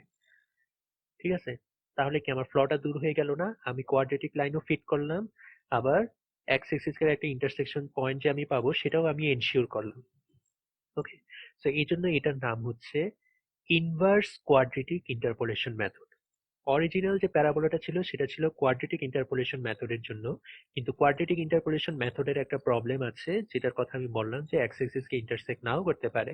সেটাকে আমি মডিফাই করে কি করলাম, আমার ডিপেন্ডেন্ট আর ইন্ডিপেন্ডেন্ট ভ্যারিয়েবল দুটাকে চেঞ্জ করে নিলাম। চেঞ্জ করার পরে আমার যে ইকুয়েশনটা আসলো সেটাকে আমি বলছি ইনভার্স কোয়াড্রেটিক ইন্টারপোলেশন মেথড, অথবা in short IQIM method. Okay, so I hope you understand now যে কোয়াড্রেটিক ইন্টারপোলেশন মেথডটা কিভাবে আমরা একটু মডিফাই করে ইনভার্স কোয়াড্রেটিক ইন্টারপোলেশন মেথডে আনলাম এবং কিভাবে আমরা অ্যাপ্লাই করলাম। ওকে, এখন কথা হচ্ছে এটা কিভাবে অ্যাপ্লাই করা যায়। আমার যেহেতু তিনটা পয়েন্ট আছে, xi yi, তারপর xi minus one, yi minus one, xi minus two, yi minus two, এই তিনটা পয়েন্ট দিয়ে আমার একটা কোয়াড্রেটিক ইকুয়েশন ফিট করতে হবে। তো এটা কোয়াড্রেটিক ইকুয়েশনটা আমি কিভাবে পাবো, আমরা যে ম্যাথ ফর্মুলাটা ইউজ করবো সেটা হচ্ছে लाग्रांज ফর্মুলা। ওকে, लाग्रांज ফর্মুলাটা আমরা ইউজ করে কোয়াড্রেটিক এই ইকুয়েশনটা আমি ডেভেলপ করতে পারি। लाग्रांज ফর্মুলাটা বা लाग्रांजের যে মেথডটা আছে সেটা কিন্তু অনেক বেশি ইউজফুল। আমরা এই लाग्रांज মেথডটা এখন ইউজ করছি, তারপরে আমরা ফিউচারে দেখবো যে लाग्रांज ফর্মুলা ইউজ করে আমরা ইন্টারপোলেশন করতে পারি, ডিফারেন্সিয়েশনেও কাজে লাগে, ইন্টিগ্রেশনেও কাজে লাগে, অনেক জায়গায় এই लाग्रांज ফর্মুলাটা কাজে লাগে। সো लाग्रांज ফর্মুলাটা আমাদের জন্য অনেক বেশি ইম্পর্টেন্ট। আমরা অলরেডি বলেছিলাম যে টেইলর সিরিজ যেমন আমাদের জন্য ইম্পর্টেন্ট এই নিউমেরিক্যাল মেথড কোর্সে, ঠিক তেমনি लाग्रांजের যে ফর্মুলাটা সেটাও কিন্তু অনেক বেশি ইম্পর্টেন্ট এই নিউমেরিক্যাল কোর্সে। তো এই দুইটা ফর্মুলা বা দুইটা মেথড বা আইডিয়া সম্পর্কে তোমাদের জানা থাকা উচিত খুবই ভালোভাবে। তো लाग्रांज ফর্মুলাটা বের করার জন্য আমাদের জেনারেল কিছু ক্রাইটেরিয়া আছে, সেটা আমরা ফিউচারে দেখবো। বাট আপাতত মনে রাখো যে আমার যেহেতু এটা একটা কোয়াড্রেটিক ইন্টারপোলেশন মেথড, তার মানে আমার জাস্ট এই लाग्रांज ফর্মুলা এই তিনটা টার্মই থাকবে। ওকে, তো আমি অলরেডি তোমাদের ওই লেসনে ডিসকাস করেছি তিনটা টার্মের মধ্যে কিন্তু একটা জেনারেল প্যাটার্ন আছে, তোমাদের ভিডিওটা একটু দেখতে হবে, ভিডিওটা দেখে বুঝতে হবে যে তিনটা টার্মের মধ্যে কি ধরনের প্যাটার্ন আছে। ওকে, তো लाग्रांज ফর্মুলা ইউজ করে আমি যে কোয়াড্রেটিক লাইনটা ফিট করলাম, এই যে g of y, okay, g of ওয়াইটা হচ্ছে আমার लाग्रांज ফর্মুলা, এবং এখানে quadratic function of y that passes through the points, তার মানে এই পলিনোমিয়ালটা, এই যে সেকেন্ড অর্ডারের পলিনোমিয়াল যেটা আমি ইকুয়েশন ওয়ানে দেখাচ্ছি সেটা হচ্ছে আমার সেকেন্ড অর্ডারের लाग्रांज ফর্মুলা। ওকে, বা সেকেন্ড অর্ডারের যে কোয়াড্রেটিক ইকুয়েশন যেটাকে আমি ফিট করতে চাচ্ছি, যেটা আমার টার্গেট সেটা। এখন আমি কি করব, রুটটা হচ্ছে আমার এক্স আই প্লাস ওয়ান পয়েন্টের। ওকে, রুট হচ্ছে আমার এক্স আই প্লাস ওয়ান পয়েন্টে, ওই এক্স আই প্লাস ওয়ান পয়েন্টে ফাংশনের ভ্যালু কত, ফাংশনের ভ্যালু হচ্ছে জিরো। তো আমি এই সেকেন্ড অর্ডারের লাইনটা যে ফিট করলাম সেটার মধ্যে আমি ওয়াই এর ভ্যালু জিরো বসাবো, আর এক্স এক্স এর জায়গায় আমি এক্স আই প্লাস ওয়ান বসাবো। ওকে, তাহলে করলে কি হবে দেখো, ওয়াই এর ভ্যালু যদি আমি এখানে জিরো বসাই, দেখো ফার্স্ট টার্মে এখানে ওয়াই এর ভ্যালু জিরো, ওয়াই এর ভ্যালু জিরো, বাকি থাকবে y i minus one times y i. এরকম করে আদার টার্ম গুলোতে আমি বসাবো, ভ্যালু বসাবো। বসানোর পরে আমার এই এক্স আই প্লাস ওয়ান হচ্ছে লেফট হ্যান্ড সাইডে থাকবে, সেটা হচ্ছে আমার রুট, এক্স আই প্লাস ওয়ানটা হচ্ছে আমার রুট। ওকে, এখানে এই ইকুয়েশন টু এর যে মাঝের টার্মটা আছে সেখানে একটু ভুল আছে, এই মাঝের টার্মটা লিখতে একটু ভুল হয়েছে, এটা আমার yi minus 1 minus yi minus 2 Times yi minus 1 minus yi, এটা হবে। ঠিক আছে, এখানে কিন্তু একটু ভুল আছে, এটা একটু খেয়াল করে নিও। তো এইটা হচ্ছে আমার অরিজিনাল IQIM মেথডের ফর্মুলা। এই যে xi plus 1, এটাই হচ্ছে আমার estimated root using the values xi minus 2, xi minus 1, xi। So এই ইকুয়েশন 2টা হচ্ছে আমার IQIM মেথডের ফর্মুলা। ওকে, এটা মনে রাখতে হবে। সো এইবার এই অ্যালগোরিদমটা কি হবে? ওই অ্যালগোরিদমটা আমার একদম নিউটন র্যাপসন মেথড, সেকেন্ড মেথডের মতোই, কোনো চেঞ্জ নাই। শুধুমাত্র চেঞ্জটা কোথায়? আমার এখানে তিনটে ইনিশিয়াল স্টার্টিং পয়েন্ট দরকার, xi minus 1, xi minus 2, আর হচ্ছে আমার ফর্মুলাটা জাস্ট একটু চেঞ্জ হবে, ল্যাগ্রেঞ্জ ফর্মুলা এখন আসবে।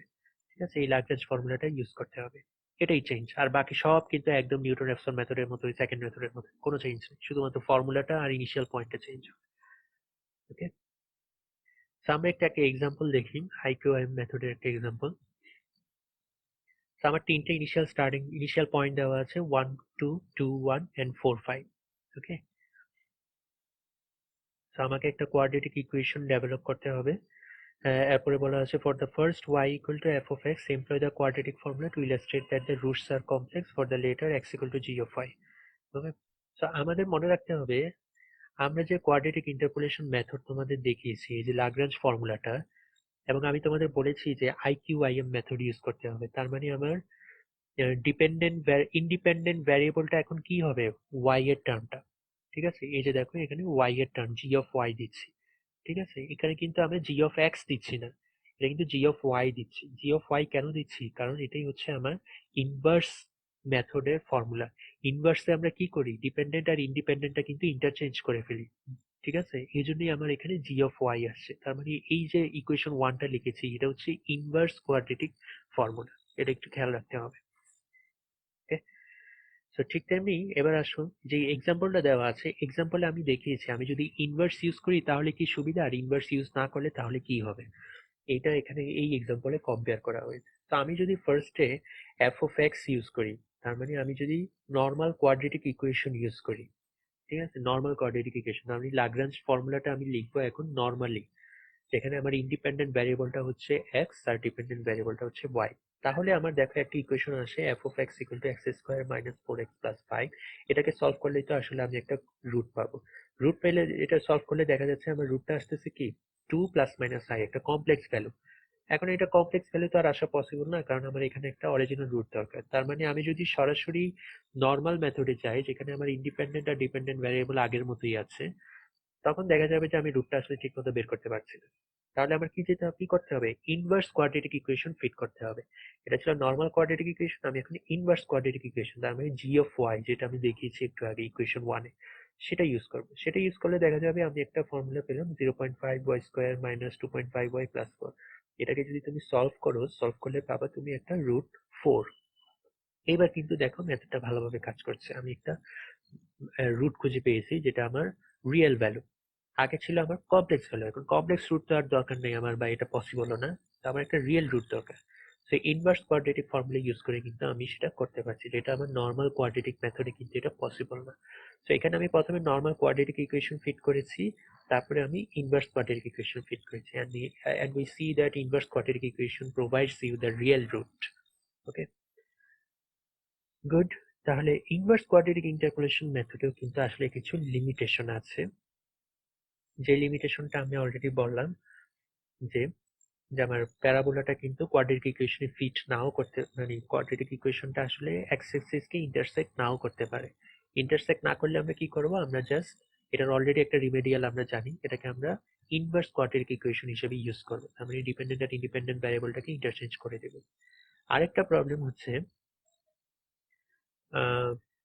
তোমার যদি যে আমার যে ইনিশিয়াল তিনটা পয়েন্ট দরকার, ইনিশিয়াল তিনটা পয়েন্ট, স্টার্টিং পয়েন্ট যেগুলোকে আমরা বলি স্টার্টিং পয়েন্ট, ওই তার স্টার্টিং পয়েন্টগুলো অবশ্যই ডিফারেন্ট হতে হবে। তোমার যদি স্টার্টিং পয়েন্ট দুইটা যদি সেম হয়ে যায়, তাহলে কিন্তু আমার ইনভার্স কোয়াড্রেটিক ইকুয়েশন কাজ করবে না, এই IQIM মেথড তখন কাজ করবে না। ঠিক আছে, তো তোমাকে খেয়াল রাখতে হবে তিনটা পয়েন্টই যেন ডিফারেন্ট হয়। আরেকটা লিমিটেশন হচ্ছে, যেটা লিমিটেশন 3, যে দেখা যায় মাঝে মাঝে আমরা তিনটা রুট ইউজ করেও খুব একটা সুবিধা পাই না, মানে আমার কনভার্জ হতে অনেক টাইম লাগে। যদি এরকম হয় যে আমার কনভার্জ হতে অনেক টাইম লাগে, তখন আমরা কি করব, আমরা অন্য মেথডে চলে যাব। যেমন হচ্ছে আমরা সেকেন্ড মেথড ইউজ করতে পারি বা নিউটন র্যাপসন মেথড ইউজ করতে পারি। অথবা এমনও হতে পারে যে কোনো কোনো সময় আমার 3টা স্টার্টিং পয়েন্ট আমার কাছে অ্যাভেলেবল না। তো 3টা স্টার্টিং পয়েন্ট না থাকলে তো আমি কোনোভাবেই IQIM মেথড অ্যাপ্লাই করতে পারবো না, তখন আমাকে অন্য মেথডে যেতে হবে। যদি ধরো 2টা স্টার্টিং পয়েন্ট থাকে তাহলে আমি সেকেন্ড মেথড ইজিলি ইউজ করতে পারি। আবার যদি একটা স্টার্টিং পয়েন্ট থাকে তাহলে আমি মডিফাইড সেকেন্ড মেথড ইউজ করতে পারি বা নিউটন র্যাপসন মেথড ইউজ করতে পারি বা simple fixed point method use করতে পারি। ঠিক আছে, তো এই লিমিটেশন গুলো হচ্ছে আমার IQIM মেথডে আছে।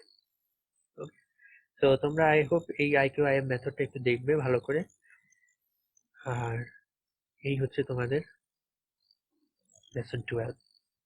ওকে, সো ওপেন মেথডস এর আন্ডারে অলমোস্ট আমরা কয়েকটা মেথডই কভার করেছি। ওপেন মেথডে আমরা সিম্পল ফিক্সড পয়েন্ট ইটারেশন, তারপর নিউটন র্যাপসন মেথড, তারপর second method, modified second method, inverse quadratic interpolation method, normal quadratic interpolation method. তো সবগুলো মেথডে কিন্তু আসলে একই রকম, শুধুমাত্র ইনিশিয়াল পয়েন্ট আর ফর্মুলাটা জাস্ট চেঞ্জ হচ্ছে, বাকি সব কিন্তু সেম। ওকে, তো এই ছিল তোমাদের আজকের ডিসকাশন লেসন 9, 10, 11 এবং 12 এর উপর।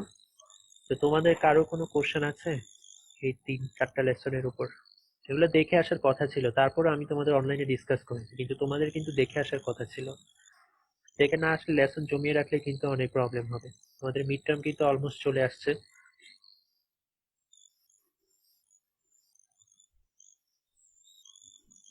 তো মিড টার্মের তোমরা কি আছো নাকি?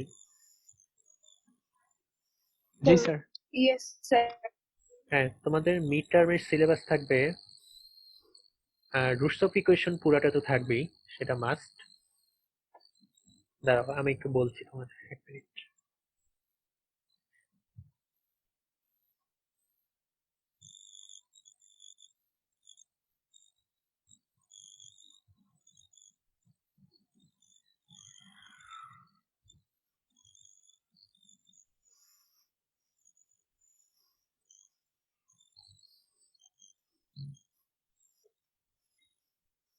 আচ্ছা, তোমাদের মিড টার্মের টেন্টেটিভ ডে হচ্ছে নভেম্বরের 23। ওকে, এটা আমার টেন্টেটিভ ডেট ছিল। আর হচ্ছে যদি কোনো চেঞ্জ না হয় বা আমি কোনো যদি কিছু না জানাই তাহলে তোমাদের এই ডেটেই তোমাদের এক্সাম হবে। ওকে, তোমাদের নভেম্বরের 22-এর মধ্যে, নভেম্বরের 23 তারিখ এক্সাম, 22 তারিখের মধ্যে তোমাদের কুইজ 1, 2, 3 এই 3টা কুইজ দিয়ে দিতে হবে। আর হচ্ছে আজকে হচ্ছে নভেম্বরের 6, নভেম্বরের 13 তারিখ তোমাদের একটা ডিসকাশন হবে, যেটা হচ্ছে লেসন 13, 14, 15 এবং 16 এর উপর। আর নভেম্বরের 20-তে আরেকটা ডিসকাশন হবে, যেটা হচ্ছে 17, 18 এবং 19 এর উপর। ওকে, তো তোমাদের সিলেবাস থাকবে লেসন 19 পর্যন্ত। ওকে, লেসন 1 থেকে শুরু করে লেসন 19 পর্যন্ত। ওকে, তার মধ্যে তো তোমাদের রুটস অফ ইকুয়েশন এই সেকশনের আন্ডারেই মোটামুটি 12টা লেসন আছে। ওকে, তো 12টা লেসন থাকার সুবিধা হচ্ছে তোমার যেহেতু এটা একটা সেকশনের আন্ডারে, রুটস অফ ইকুয়েশনের আন্ডারে সবগুলো মেথড অলমোস্ট সিমিলার। ওকে, তো এখানে খুব একটা প্রবলেম হওয়ার কথা না। আর বাকি যে প্রথম ইনিশিয়াল কয়েকটা লেসন ছিল, যেমন হচ্ছে তোমার নিউমেরিক্যাল এরর, তারপর টেইলর সিরিজ, ওগুলো তো খুবই সিম্পল লেসন, ওগুলা থেকে তো স্যার খুব বেশি কিছু দেওয়ার কোনো স্কোপ থাকে না। হ্যাঁ স্যার বাক্সে তো স্যার ওই যে সেকশন আকারে দেয়া আছে, মানে হ্যাঁ হ্যাঁ, স্যার স্যার মানে কত লেসন পর্যন্ত ওটা কিভাবে বুঝতে পারবো? ওই যে লেসনের সাথেই তো তোমার দেওয়া আছে এটা কত নাম্বার লেসন। তুমি যখন একটা ভিডিওতে ক্লিক করো সেখানেই তো ভিডিওর টাইটেলই থাকে কত নাম্বার লেসন। আচ্ছা আচ্ছা স্যার। ওকে, তো লেসন 19 পর্যন্ত হচ্ছে তোমাদের সিলেবাস। ওকে, এই লেসন 19 এর মধ্যে তোমাদের যত এক্সাম্পল আছে, থিওরি আছে, সবগুলো পড়ে ফেলবা। আর যতটুকু পারো এক্সাম্পল সলভ করতে থাকবা, বই থেকে এক্সাম্পল সলভ করতে থাকবা। ওকে, আর কুইজগুলো অ্যাটেন্ড করো, আর কুইজের কোশ্চেন যদি কোনোটা নাও পারো সেগুলো সলভ করার চেষ্টা করবা। ওকে, কারণ কুইজের কোশ্চেন গুলো তো অনেক ইম্পর্টেন্ট হয়। ঠিক আছে, আর কারো কোনো স্যার কোশ্চেন? স্যার স্যার কুইজের কোয়েশ্চেনের প্যাটার্নটা কেমন থাকবে, মানে যেরকম আমরা যে অ্যাটেন্ড করব স্যার, প্যাটার্নটা যদি বলতেন। কুইজে এমসিকিউ টাইপ আর না, এমসিকিউ থাকবে, খুবই কম থাকবে, এমসিকিউ কয়েকটা থাকবে, সাথে তোমাদের ম্যাথমেটিক্যাল প্রবলেমও থাকবে। ওকে, তো কুইজটা তোমরা যখন অ্যাটেন্ড করবা তোমাদের কিন্তু সামনে স্ক্রিপ্ট থাকবে, তোমরা কিন্তু যে স্ক্রিপ্টে তোমরা এক্সামটা দিবা ওই স্ক্রিপ্টটা কিন্তু তোমাদের কপি করে ছবি তুলে স্ক্যান করে কিন্তু পিডিএফ হিসেবে সাবমিট করতে হবে। ওকে, এটা কিন্তু খেয়াল থাকে যেন। আর স্যার টাইমিংটা কেমন থাকবে কুইজের?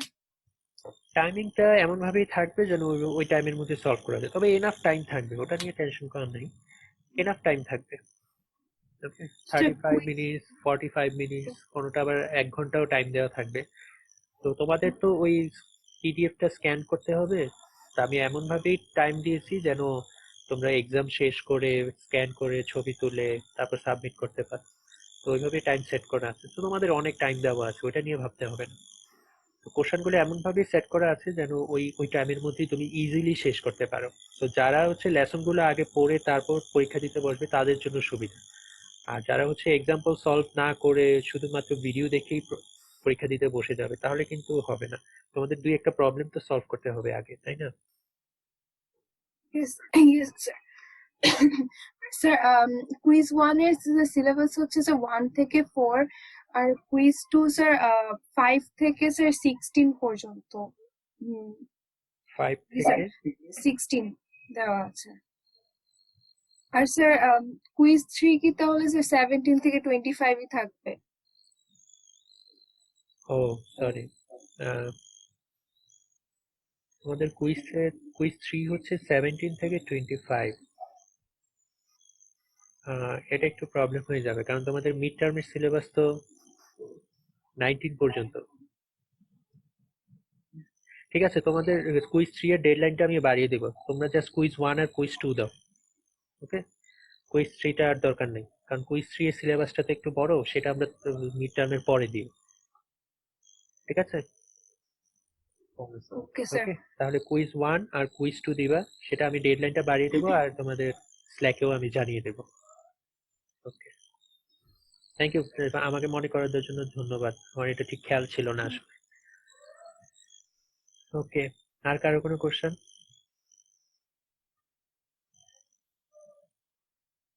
ওকে, যদি না থাকে তাহলে আজকের লেসন এতটুকুই। Thank you so much.